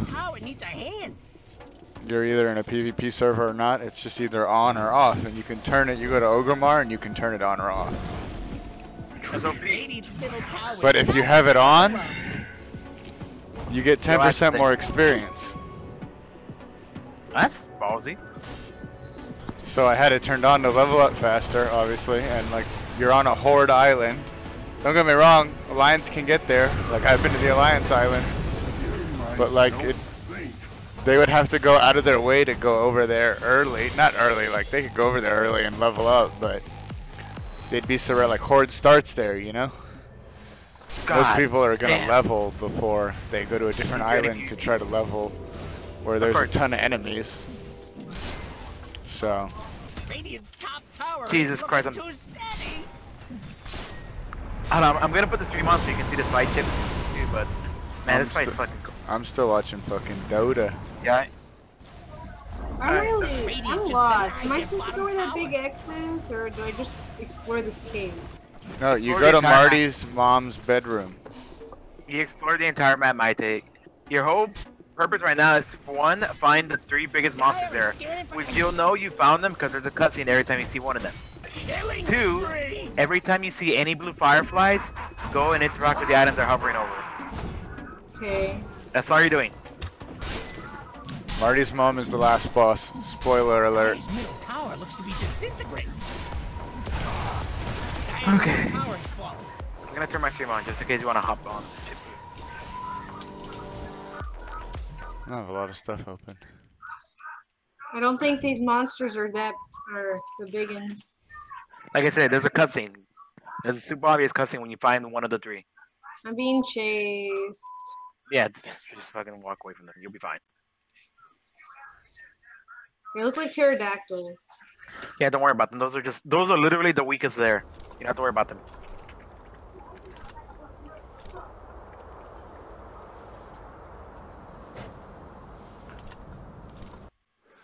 I don't see anything yet. It should be live already. Yeah, it stream's up already.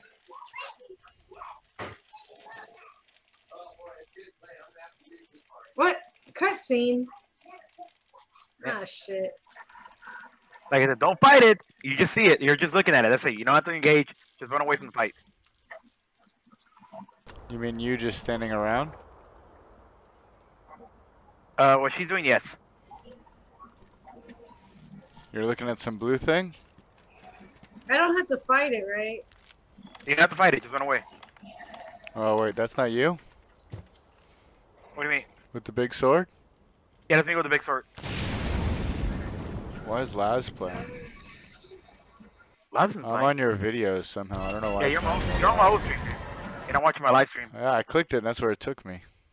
Do it again because my live stream notification just went up. I see it.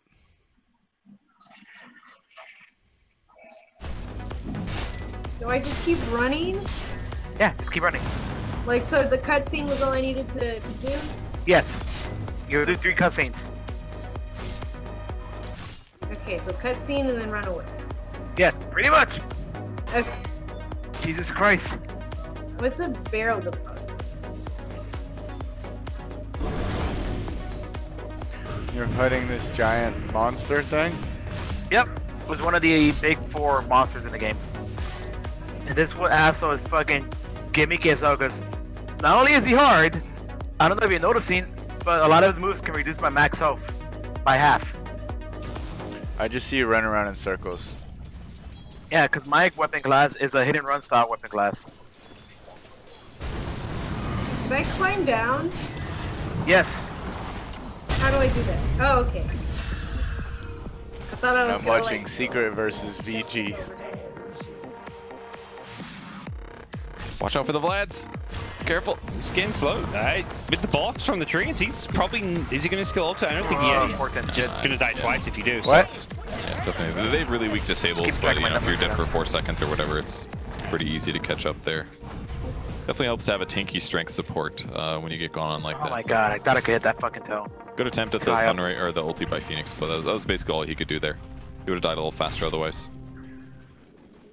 Tough engagement for VGJ Storm, losing their carry, losing their support, losing their egg as well. It's more pushing out for Fada, makes all the split push, and that was where like Abaddon becomes really effective. Like, even though individually he doesn't do that much, if he just shows up to a tower like this, every single one of your creeps takes like 2 more tower hits. Really no, that's not last, my cat.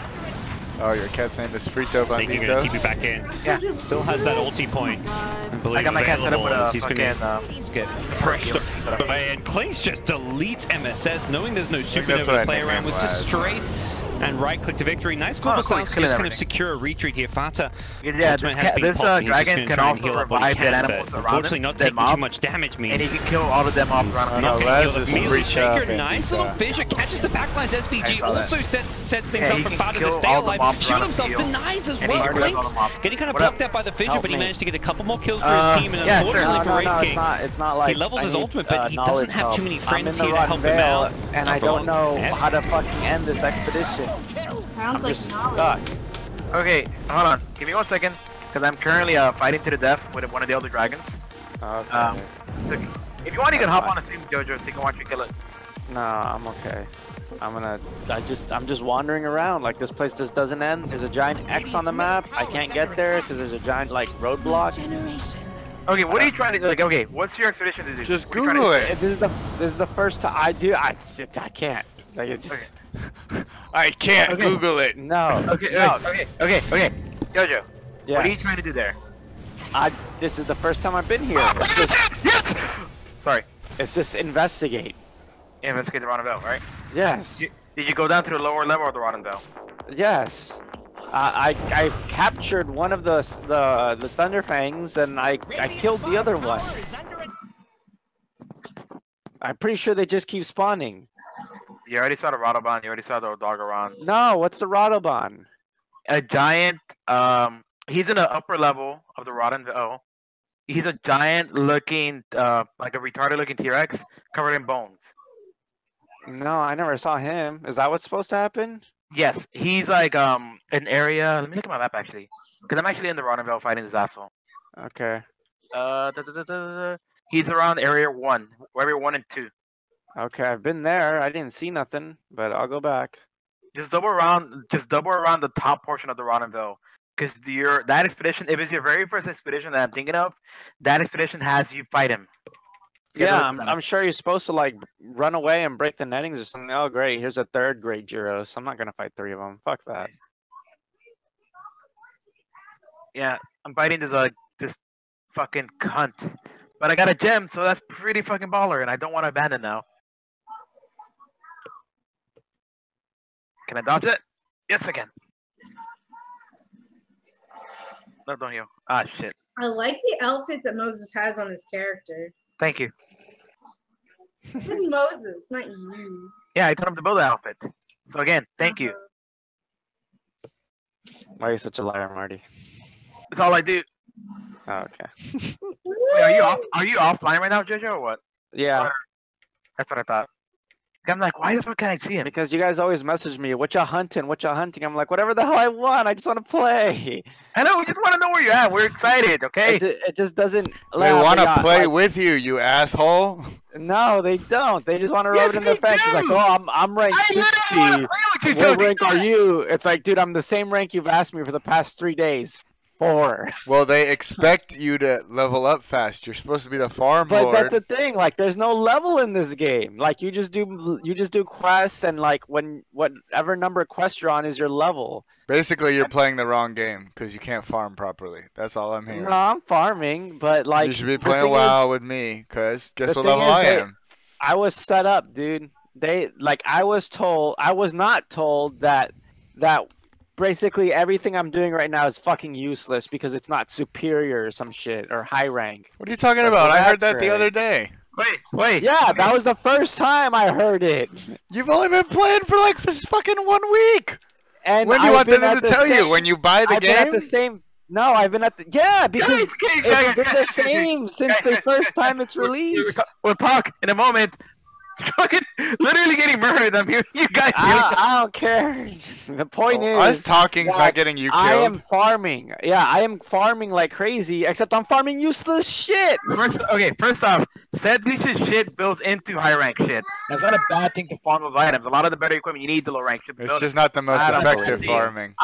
On top of that, you're doing a lot of the optional quests, which is good because even at my stage, I still need to fall back and do those shit. Because I need to upgrade the rest of my canteen and upgrade the fucking rest of my tree. It's not. Is this the bone thing? Was I supposed to actually fucking climb on top of it, not just fucking stare at it from afar? Hey, relax, Jojo. It's okay. Jojo, it's okay. It is not okay. I've been here for a fucking hour. Jojo, it's okay. I'm really confused too. It's not my fault. You're not good at the game. I'm done. Jojo. Did he leave? Yeah, he left. Us laughing at him is not helping. I wasn't laughing at him! I was. Yeah, I wasn't laughing at him either. It was like Chris last night in WoW. Where do I turn this in? I keep getting scrolls, but they're not giving me anything. I'm like, did you right-click the scrolls? Oh, no.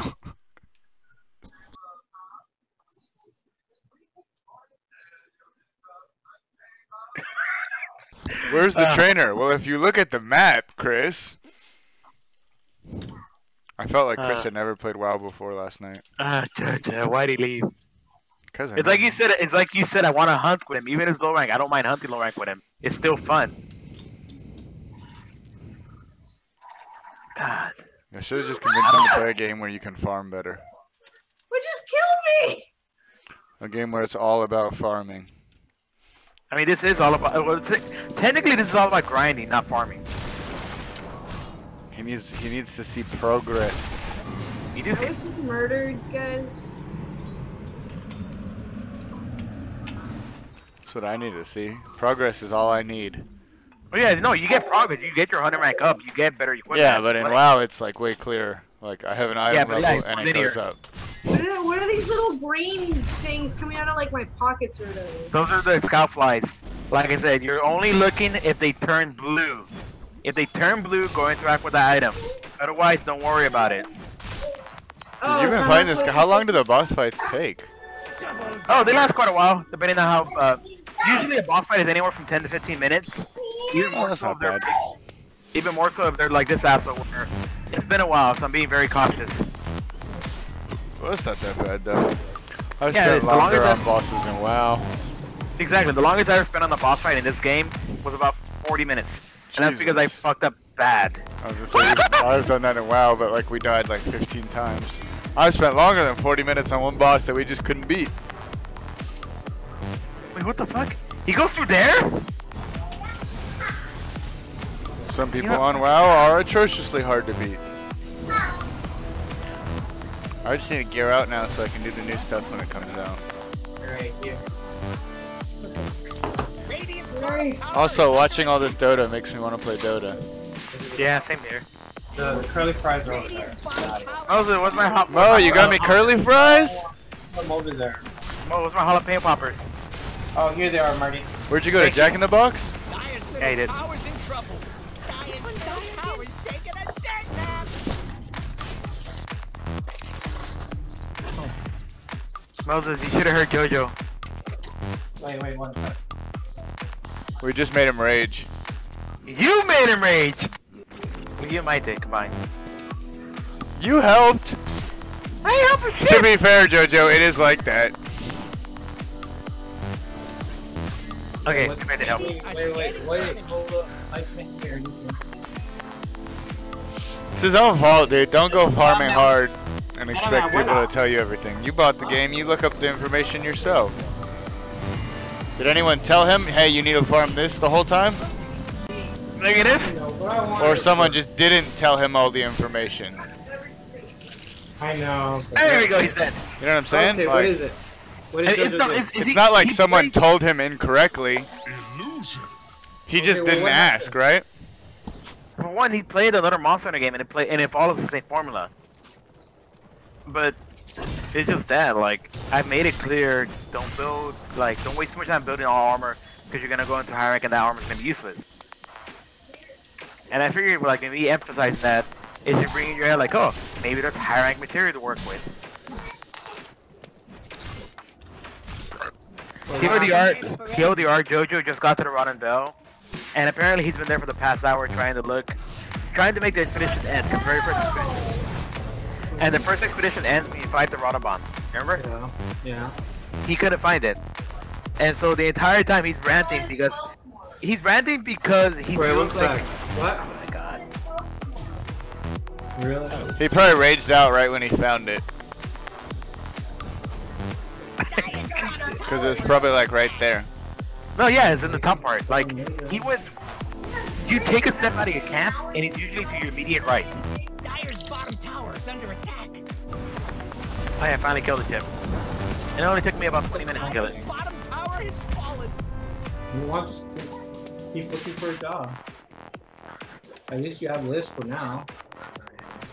And just the entire time I'm fucking like I'm fighting Zasso to the depth, and you guys are just fucking arguing behind me.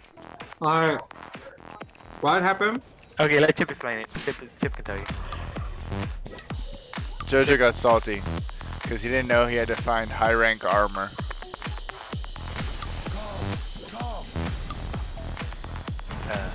And we were laughing at him and he got salty and left because he couldn't find the boss in some place. So pretty much he's doing the first expedition for the Rotten Bell, and that first expedition ends when you find the Rotabon. Back out. so it took him forever to find it because he didn't explore the first 2 zones. Right when you get there, he didn't explore those first 2 zones. He went everywhere else and he killed like multiple Jurosos. So I told him like, hey, the Radabon is what you're looking for. The giant, retarded looking T-Rex with bones all over him, usually in the top area. And then he started getting mad because he didn't realize he thought that he could just farm all these low-end monsters to be good. He didn't realize that there's a high rank system and you go to high rank and all your equipment you have to get better. And so he's been using a lot of time farming the low-end monsters, not realizing you need to get better equipment at that. And so you feel like he's wasted his time doing that. And then literally when he went up to the first floor of the Rodonville, he found the Radabon. And when he found the Radabon, he's just like, what the fuck? This isn't, I'm done. And then he just fucking hits mic ends. Like, wait, why did you get mad about that though? You know, that's because apparently y'all didn't tell him. But did you tell him that there's no way he like you know? I mean, even if you yeah, the armor isn't as good, right? But you still need the material from those monsters to make the high-end gear. Yeah, I told him that. I literally just told him that. You didn't say that, to be fair. I did say that. No, you didn't say it. You didn't say it like that. But I did say that though, just not like. But you didn't explain it like that. You explained it in a way that was kind of nonsensical. Like you made it sound like you were trying to say, "Oh, I guess it's okay that you've been doing that. Like you've still been doing something at least, instead of nothing." Mo made it sound more valuable. But it's true. Regardless, it's his own fault for not asking. So you expect y'all to just tell him on y'all's own? Hey, by the way, Marty, if you want to get top tier gear in WoW, you have to raid.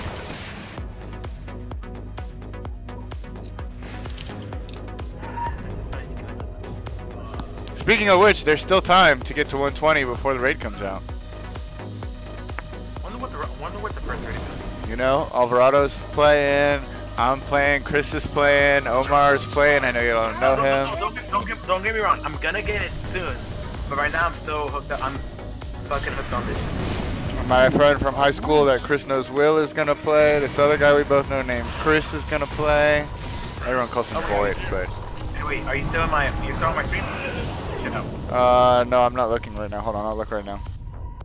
Dude, I'm gonna play, but I won't 20 because it's the free portion. Right. So this is the armor I can make from that asshole. Are you on it? Yeah. Alright. I can make 2 versions. Either Baal Hazarak. Baal, yeah. That's the first version of it, and this is the second version of it.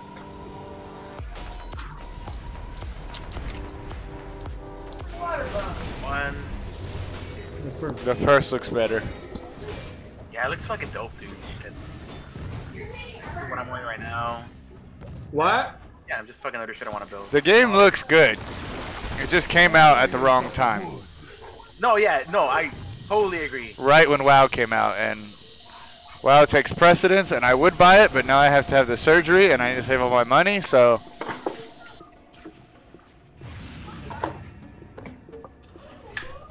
You know what? Mo will buy you the game, okay? Mo literally has millions and millions of dollars in that company invested. Yeah, fun bucks from his kid. He's got fun bucks from his kid. That's probably what he's got. Monopoly money. Kids are so fucking expensive.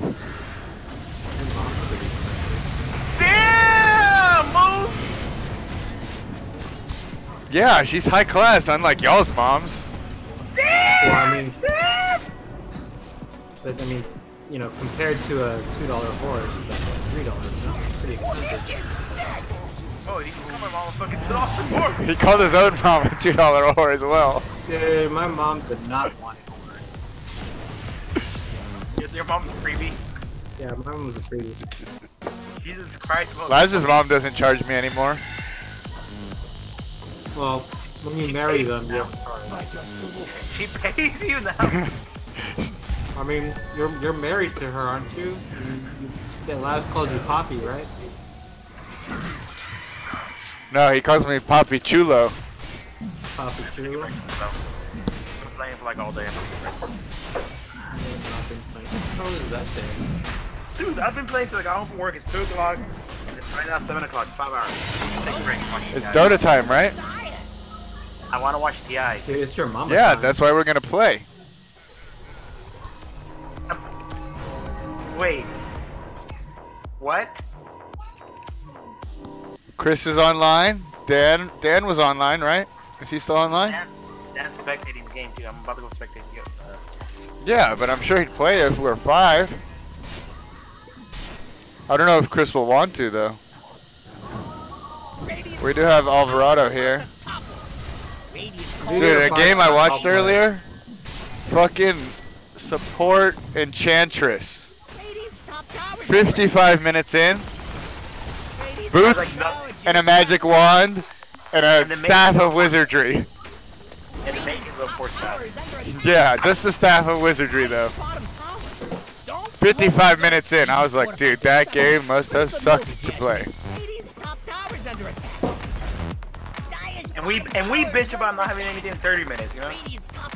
Well, yeah, it's because we don't buy wards to make ourselves go poor. We buy items over wards. No, y'all buy items over wards. I buy wards over items. I've been buying a lot of wards lately, Marty, alright? And we started winning a lot lately. At least when I play. It's like all wins. Oh, I think it's winning. And they're back for it. They're by... I don't know, it's kind of back to back. Secret has more kills, but they're not ahead in the gold league.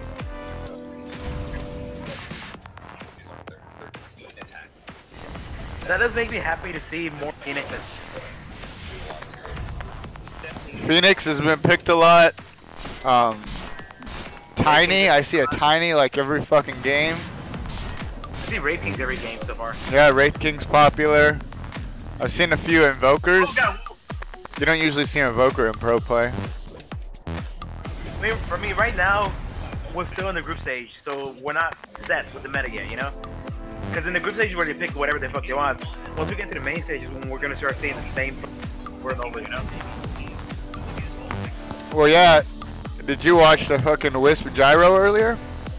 Yeah, that shit was nasty, dude. I can't believe they let fucking Wisp go. That shit was horrendous.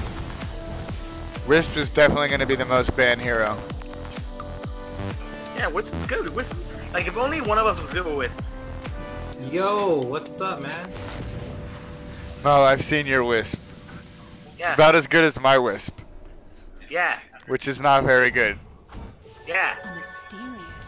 I mean, we're both better than Marty's Wisp, though. Yeah. That's for sure. I'm not gonna lie, my Wisp is fucking ass. Dragon at this point is actually so hard to kill.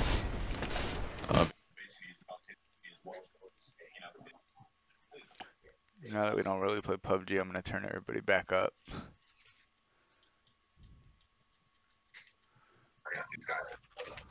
No. I think he might be dead. Does go down. It's a little 3-shot. But he's rich now. He's got Tranquil Boots. Watch out. Who are y'all watching? I quite like these Secret salvos. Game. I mean, they're obviously fantastic for the disarm against SF and Clinks, but it's also probably one of the better ways to break Lincolns. Alright, I'm back. Yeah, that's a good point, yeah. It's like this instant Lincoln Welcome back. with a decent enough Hey, cast Jojo. range. Hey, what's up? Hey, I heard what happened. We're gonna play some PUBG, right? I mean, we can. I just finished the quest. I'm What I down was for a gonna break. tell you, Jojo, is that you didn't really waste your time, dude, because you need the low grade stuff to also make armor too for the high rank. Fight to the death. That makes no sense. No, because it's sometimes it requires like a lot, like it requires that item, but it requires a lot of it. You know? Dude, look at that shadow. I don't get it. Are you asking me? I need to make like 5 low-level boots? I'm so confused. No. Like the materials. What? Yeah, but what's the point of having the materials if I've wasted it on this garbage tier item? Dude, I don't have the materials because I wasted it on the garbage tier item. Yeah, but it's okay, dude. It is not okay. Wait. Let me ask this first question. this garbage tier item you're speaking of, is it armor? No, there's not. Well, there's nothing specific. Obviously, it's not a weapon. The weapons do matter. I see that on the tree. You can keep going. But but like, what about the stuff I've used for the armor? Like, that was a waste. DK's off doing stuff. I mean, it's still something to help you get through low rank and go into high rank. It's still something. It's still useful. Nah. The way I see it, I get one hit like no matter what. What's the point? Well, I mean, the thing is, it's like I spent some time also farming low rank monsters so I can get some good armor. I mean, yeah, you still take a lot of damage from some monsters, but at least you know you can kind of like reduce one hit or something. When you see Clinkz there. And besides, it's a lot harder on your class because I mean, you are playing dual swords, and it's everything kills me, Mo. But But I am very agile, and I can, you know, not let it kill me. So I'm not saying the game is hard or anything. No. But I'm saying even then, you know. I'm just saying I would have rather had like the starter armor because all the shit I'm wearing is still from the first fucking map. Like I've now realized I shouldn't craft armor. Like there's no point. That's what I see it as. I think it's okay to craft armor. I mean, You lived! Because like I went back and I did Legiana. Like I farmed it. Ready though. Fucking Clinkz, what do you expect? Blink out immediately. Because I mean, even then, like you might consider it a waste, but I mean, even then, sometimes it does help for the skills, you know. SF again, but no BKB this time to save him. Couple low ground misses there. I'm not buying it. I appreciate it though. I'm just saying it's like it's okay. Their cooldown. Exactly. Pretty much It's okay. Take shrines. Come play WoW. I already have max level. No. I got max level yesterday. Oh my god. What is wrong with this guy? I got your mama yesterday. No! Did you like that video I said? Wait, which one? The Star Fox one. I was at work. I saw that. No, I was at work, and I opened up the video. It's a Star Fox video. I'm like, I didn't watch all of it. All I did was take it. I'm like, okay, let me go to the middle, see this. All I see is the word Ligma, and I'm like, I'm turning this down. Chip, did you like that video? I haven't watched it. I don't even want to watch it. That video was hilarious, dude.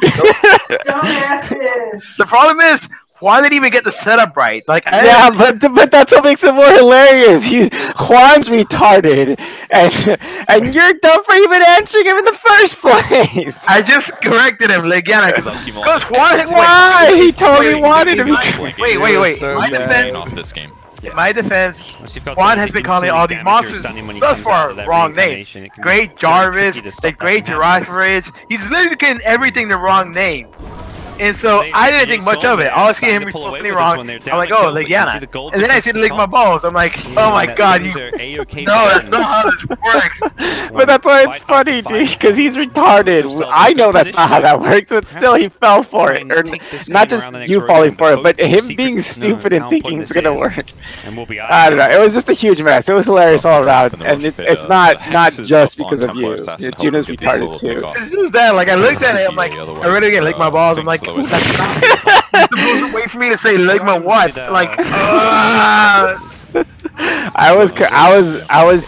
had just finished watching fucking Grave of the Fireflies in the movie theater with my girlfriend Maria, and like we were literally cried our eyes out for that fucking movie, and like, oh, you know, the group chat's been active, what's going on in here, and we both burst out laughing, dude. Literally, like we were still in the fucking theater, just laughing our asses off as the credits rolled. They just need damage. Oh my god! Down their opponents, break TA refraction stuff like that. That was a sad movie. Yeah, pretty much, dude. That movie is horrendous, by the way. Have I watched this one? I think I've watched it. No, I don't think so. It is nothing but sadness that eats away at you throughout the whole movie. It is really good. This movie made me want to kill myself. Yeah, pretty much. 10 out of 10. 10 out of 10. Yeah. 10 out of 10 would kill himself. Would kill self again. Luckily, I have the loving support of my family. Oh wait, it's me. Never mind, I don't. I mean, you have a wife and a kid, dude. I mean, do you have? Yeah, but I was saying like more like have a wife and yeah, I know kids I have a wife and kid, toilet toilet kids. What? That's from Invader Zim, dude. This guy's like, he pulls out his wallet and he's like, no, please don't kill me. I have a wife. And like a picture of his wife falls off of the wallet. It's like, and kids, and a picture, you know, of his kids fall out. And then a toilet comes out. A picture of a toilet is in his wallet. And he's like, and toilet kids. Oh shit! I just got a fucking. Did I get a T or an X? Hold on. You got a T-Rex? Equipment calibration. I just got another. Yeah, I got a fucking 5-star T4 exoskeleton. I need to kill more Tobagadachis. I think I'm gonna go down the paralysis tree. That's a good way to go. Status effect. Yeah, well, especially for me, you know, if they stand still, I do so much fucking damage. Yeah. No, dude, like for you, I think the best is probably paralysis or poison. Yeah. A status just because you do so many hits, you can proc it within like one combo. Generally speaking, all the statuses work better on fast weapons because you're hitting really quickly. You know? Okay. Then I need to go kill more Kabakadachis. Tobagadachis? Yeah. You need to get more Tobis? Yeah. I actually need some low rank Tobagadachis too because I want to go down that path too. But your name is Toby. Tobikadachi. I can go Dragonborn Twin Blades. Your name. Is that the Rathian ones? No, these are just made out of bones. It just has wart bone, coral bones, boulder bones, and ancient bones. Oh, yeah, the dragon elements. They're not bad. I think those build into Eternal Schism, which is really bitchin' set. Let me see. There's like a fucking 180 damage and 510 dragons. I upgrade them. Oh no, I clicked wrong server. Oh god, he's not dead yet. Oh god, I cannot upgrade them. Man, this game is really back and back, dude. Jesus. Well, look, not anymore. Fucking VGC Storm is winning this. Yeah, dude, VGC is about to win. Also, that dragon has no armor. Oh. I'm not allowed her play outside. That dragon is fucking retarded. She was already falling asleep. Bottom tower is under attack. We're getting early for that. Oh yeah. Oh yeah, my Palico. Dude, I got a fucking Ghost Star. I mean, I had a Ghost Star exoskeleton now, Jojo. I got 2 of them. Fuck yeah. Oh, here's that one that the bond armor for it. Yeah. I give my cat, for the longest time, up until now, I gave my cat the Rotobond hammer. Oh yeah, for sleep. Yeah. Sleep is good.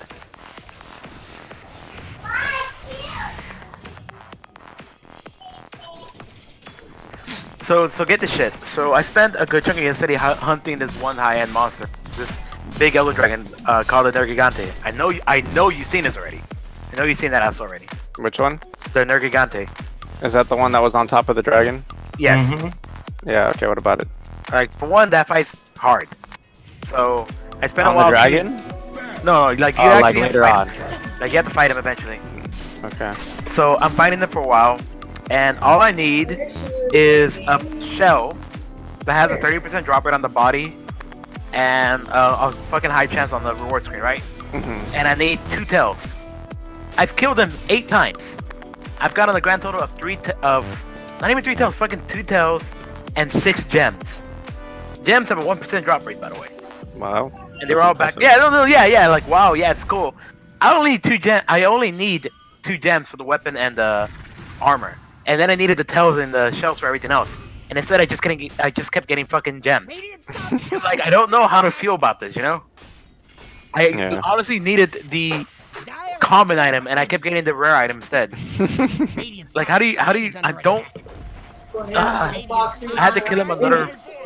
I killed the guy like fucking 12 times so far, and I finally got my entire set. Which is cool, but man, I just need a break from that fight. Oh, they killed that prophet. Yeah, dude, they lost. The undocumented children? They're getting whooped on. Apparently they... Yeah, Secret's dropping the ball again, dude. Shit. Oh, really? Yeah. I won't go where I work. Look at that Dragonite, dude. He's so fucking tanky. Gonna give a fuck about Shadow Fiend. Doesn't even have a lot of items. That's the worst thing. That is the useless. BKB and a halberd and a fucking armlet, and he's fucking. He ate a moonshard too. Yeah, but still, like, as far as like tank items, halberd and an armlet, and he's fucking murdering them. Yeah, I know. They don't really have that much. Always an option. I really do want to learn all the sewing stuff. I'm really hoping that this whole hours play thing is because of rearranging shit and not because it's just. That should have been take the tower though. Well, why don't you ask one of the people there? I want to ask tomorrow. Ask, yeah. Especially because today, Oh yeah, I don't know if you noticed, Jojo, but the Rotten Bell is the deceased body of an older elder dragon. She said. I mean, yeah. It's going to take like a month and a half. I don't know, I just like that thing. I like that. I like that area, and I like the Coral Highlands a lot. They're both really fucking cool to me. Yeah, you're probably right. It is because. Like it might be, but the point is like, you know, waiting that long. Yeah, but at least you're getting something, might say. I know. I'm just again. It depending on how many What is hours he building? Nothing. Milner? I put not even think here. Yeah. You know what I mean? Yeah. He's doing this, I need to go fuck your mom. Nice. That's what I'm getting worried about. I know, but it should still be okay. Great, I get the experience, but I get no money. I mean, I'm sure it'll still be something, you know? Hey, the hunt investigations, can you capture them? Yeah. If it's hunt, yes. Okay. You can always catch the monster. Okay. Hunt is whatever, slay, you have to kill, and capture. Radiant's middle tower has Got fallen.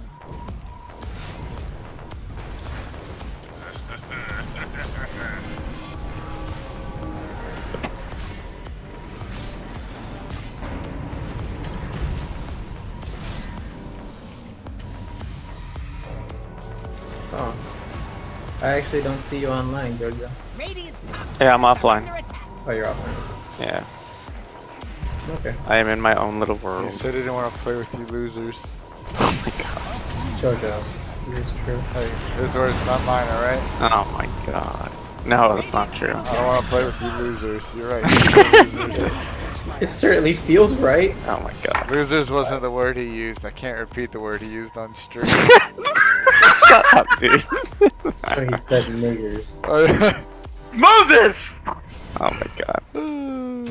Yeah, those are the words out of his mouth. I don't want to play with you. I knew this day would come.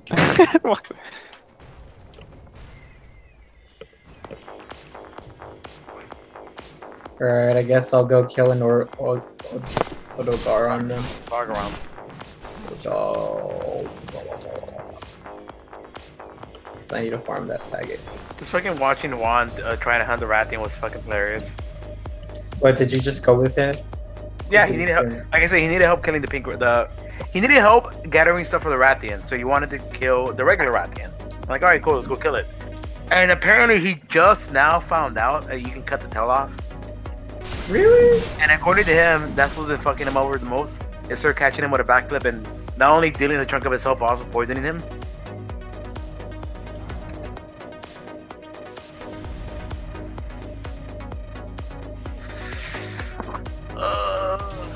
Don't want to go to the park. I'm also tired. Alright, we're gonna play Dota, remember?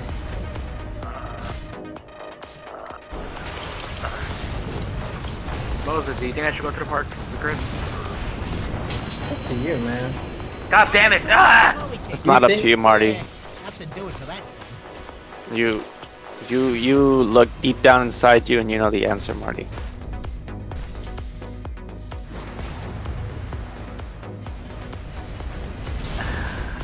The seeds of fortune. So you already made it to the Rotten Vale, right? Yes. It's my favorite area, dude. It looks really cool. Dude, all of the fucking monsters are badass in this one. He's killed fucking 4 Gyruses. Gyruses? Oh, really, Jojo? Yeah, because I was stuck in the area. Look at this shit. Are you watching this, Marty? Yeah, I'm watching that shit. Jesus Christ. They're fucking coming back. Did you kill the Rotobon? Oh, the Phoenix. Yes, I did. Nope, Dude, never I mind. like that guy. The Phoenix coming back with ult again. Fucked him. You're about She to had find refresher the shard. second guy that I'm like hunting right now, the Odegar on. Okay.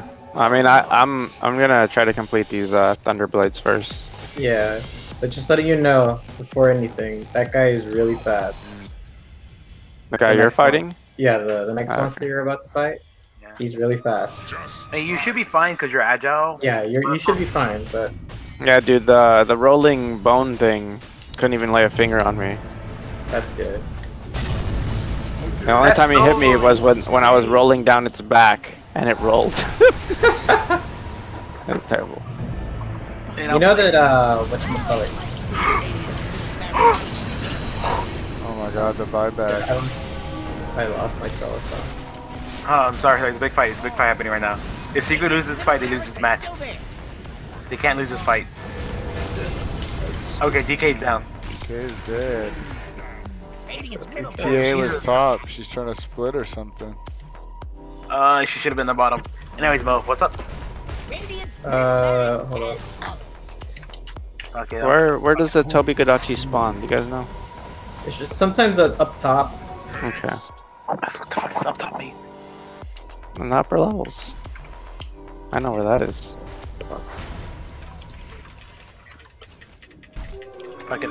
I'll go to the park with Chris. It doesn't hurt. It wouldn't hurt to go to the park. No. I do kind of feel bad just sitting here all day playing Monster Hunter. So I guess it won't be the bad That's argument. why you should sit here all day and play Dota.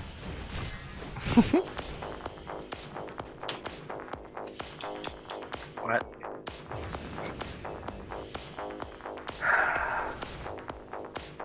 Clink's trying to get a sheep stick. I like how it's totally normal for these carries to just build sheep stick at some point. The carries do that now? Yeah, they do. They just doesn't matter. Like any carry, they just fucking randomly build a sheep stick. Well, not even randomly. It makes sense. It's just it's something that a lot of us in our level don't do as often as we should. Well, yeah, because it costs a lot of fucking money.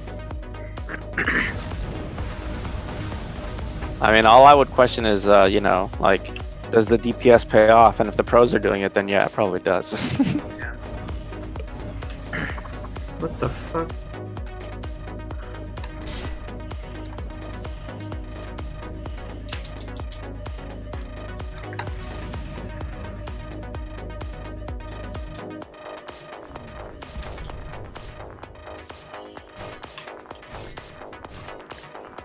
It's a pretty long match. Yeah, I thought it would be more one-sided because of how it was going, but they're refusing to give up yet. Oh no, there we go. They lost. Great job. Okay. No, Urshik is dead. Yeah, so Gotta be dead. Avalon. Oh! Maybe not. That Clinks is clinking them. He's clinking. Oh! He's dead. Oh! He's dead.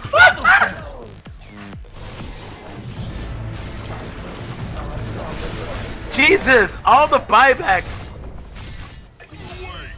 Breaking set. That's why it's so hard to win, dude. You can just always fucking buy back now. Really? Why? Wait, What'd they change about buybacks? Nothing. Oh shit! Like the pros play so cautiously that when they don't have buybacks, they don't fight. Oh. Oh! No, he's dead. He dead. Our Shaker's dead too. That's it. Yeah, that's fucking game, dude. That's it. If they can hold back with just a Clinks and Abaddon, I'll be legit impressed. No, against all five, they're lost. If they can do that shit somehow, I'll legit be impressed. Radiant's top barracks ain't gonna be barracks for long. Unless Clinks is gonna try and death push this shit by himself. He's crazy. This might be the last look Radiant gets at their bottom barracks. Oh shit, he really is going for it. Radiant's bottom barracks? Can't beat all of them. Not with that attitude, shit. I mean, he's seriously trying to fight. He didn't get split shot. Oh shit, he's actually doing it. He would have done it faster with split shot. Radiant's middle tower is under attack. No, Click's dead. The Phoenix, right? Yeah. 5, 4 seconds. 3, 2. Dude, just go chomp him. Chomp him up.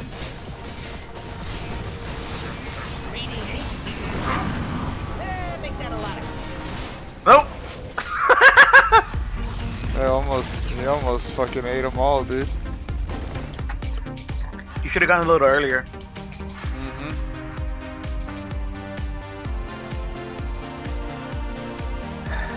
MVP, I'll probably put it to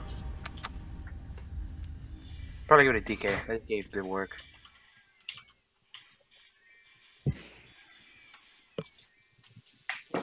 Jeez, that DK was fat as fuck. Holy shit.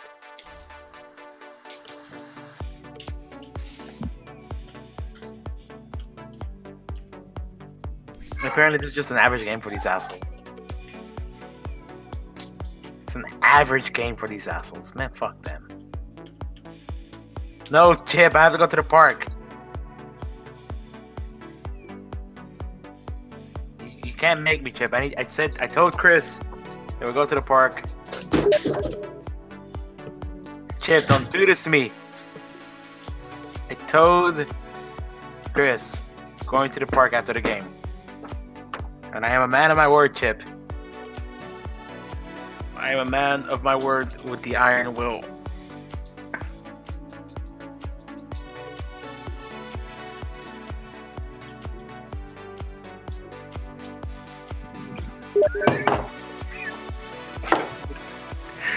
Please stop.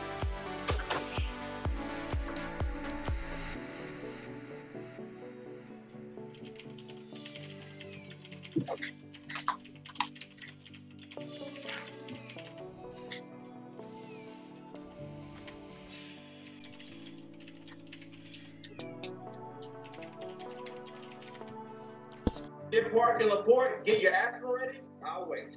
What? This is 18 million in the run lane. If you ever find yourself 225 at 225, so, because you're going to be stressed. Crazy potholes, car washes, speed bumps, and smells of all your plant working them up. What's a discount tire? Yeah, I'm driving on 225 and Rich. You need a lock on it 4 times. You know I pulled you over? You want tickets to my show? No, your videos aren't funny. What else does 225 stand for? How much you might need for a new windshield? My decision, please like, comment, and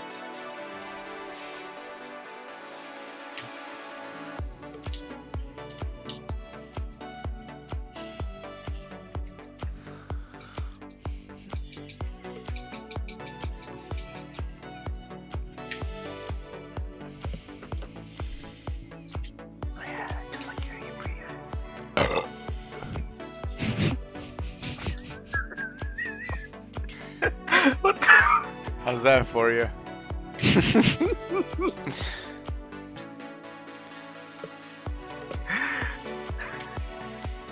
can't be my dick to that though.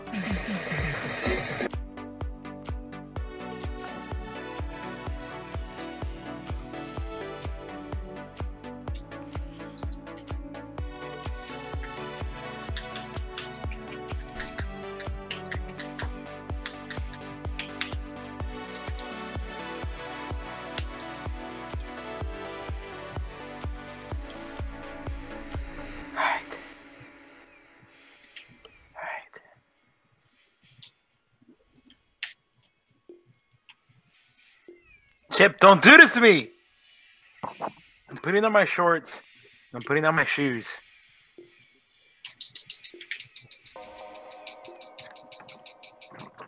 My shoes are on, Chip. My shorts are on, Chip. My socks are on, Chip.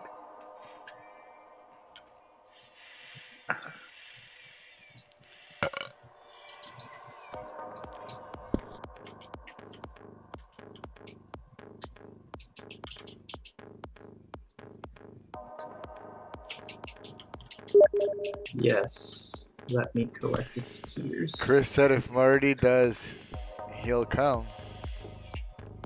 Wait, what? What happened? He said if Marty joins, I will. I think we're going to park.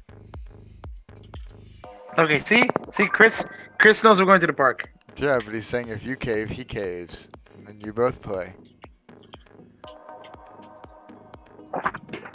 Not like he's gonna go without you or something. I mean, he can. He can. It's just one day. You'll be alright. It always starts with just one day, Chip. Holy shit, what the fuck is Agenov? What are all the fucking dinosaurs doing here? Oh shit. What are all the fucking dinosaurs? Dude, the Pookie, the Agenov, and the fucking Tobigadachi were literally just fucking hugging each other, staring at me. Like, come on. Bring it on. Oh, he's dead. Bye-bye, Odogaron. Holy shit, this fucker runs fast. I've gotten so used to fighting him that I didn't even die that time. Yeah, once like that comes with practice, you know. I got a plate. I didn't even die that time. Oh, I didn't do Under Hollow too. Ugh. Sometimes I die, you know. I remember the first time you were fighting that. You're like, see, Marty, this fight isn't that hard. This fight's easy. Oh no, that one I should not have died in, dude. You should like, not. Another monster, dude. The fucking Robodon, or no, it was a Gyros came out, like electrocuted me, and then I died. And like another one, I was fighting the Legiana, and then like the stupid little Joggy thing. He came out and was like, "Hey guys, what's going on?" He flashes me in my eyes, and I go blind, and I die. You're like, oh, that's cool. Later, guys. Have fun. Fucking jerks off into the distance. Basically. Hey guys, what's going on? Oh, you guys are busy. I'll leave you guys alone. Oh. Yeah. I got a gem of the first of that old Dragon of Atmo. Nice. First card too. Oh. I was never this good with cards on the PS4. You know what you'll never be good at too? What? Dota. Because you're not playing.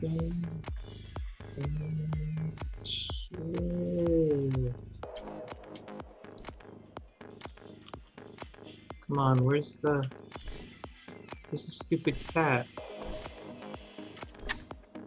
You make a very excellent point, Chip. Alright, I'm heading back to town.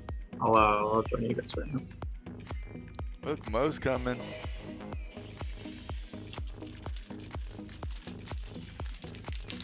Oh. I said if y'all were a 5-stack, I'd join. Maybe we can convince JoJo to be the 5th?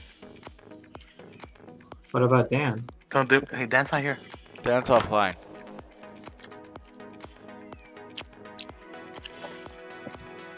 Of course. Yeah, dude. JoJo? Hold on, let me fight this thing. Well, guys, I love talking to y'all, but I gotta go to the park. There's the 5-stack. He's not in the party yet.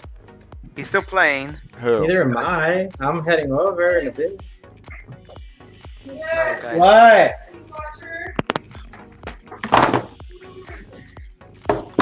We can do Under Hollow Mo with JoJo. There, bam, you guys need to do that.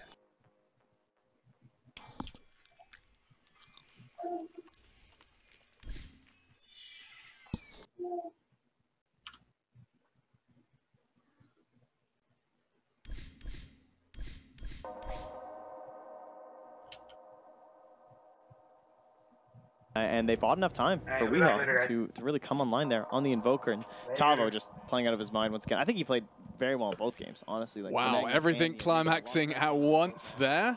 All too familiar tale, but still, we do see TNC taking the win. That's a 2-0 win versus VG as well. For now, we're going to go ahead and just try and find which game's going to be going live next. So keep your eyes peeled, and we'll be back with your next game of Dota ASAP.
Oh, it's Rubik or Faceless Void?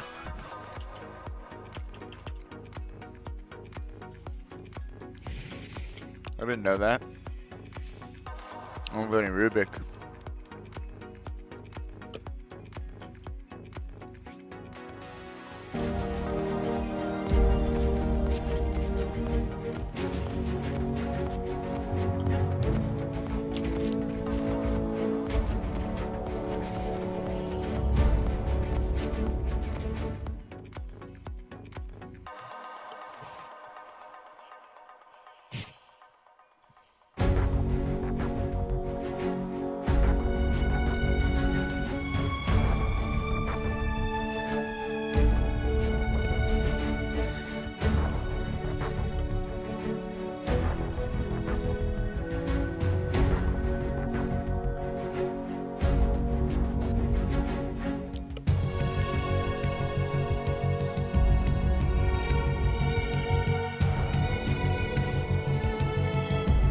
You want to play PUBG, Chip? Sure. Alright, hold on. I'm going to use restroom real quick.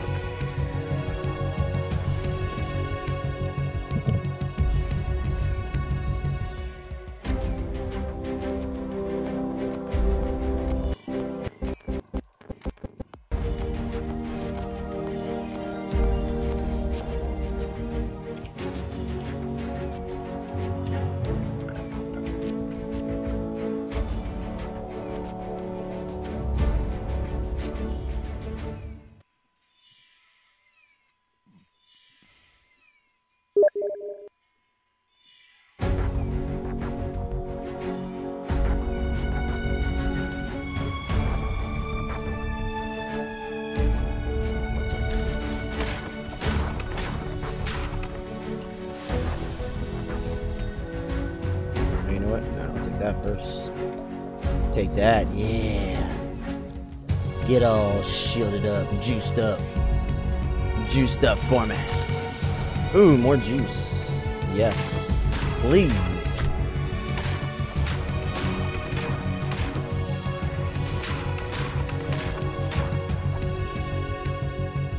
Fuck what I said, don't mean shit now.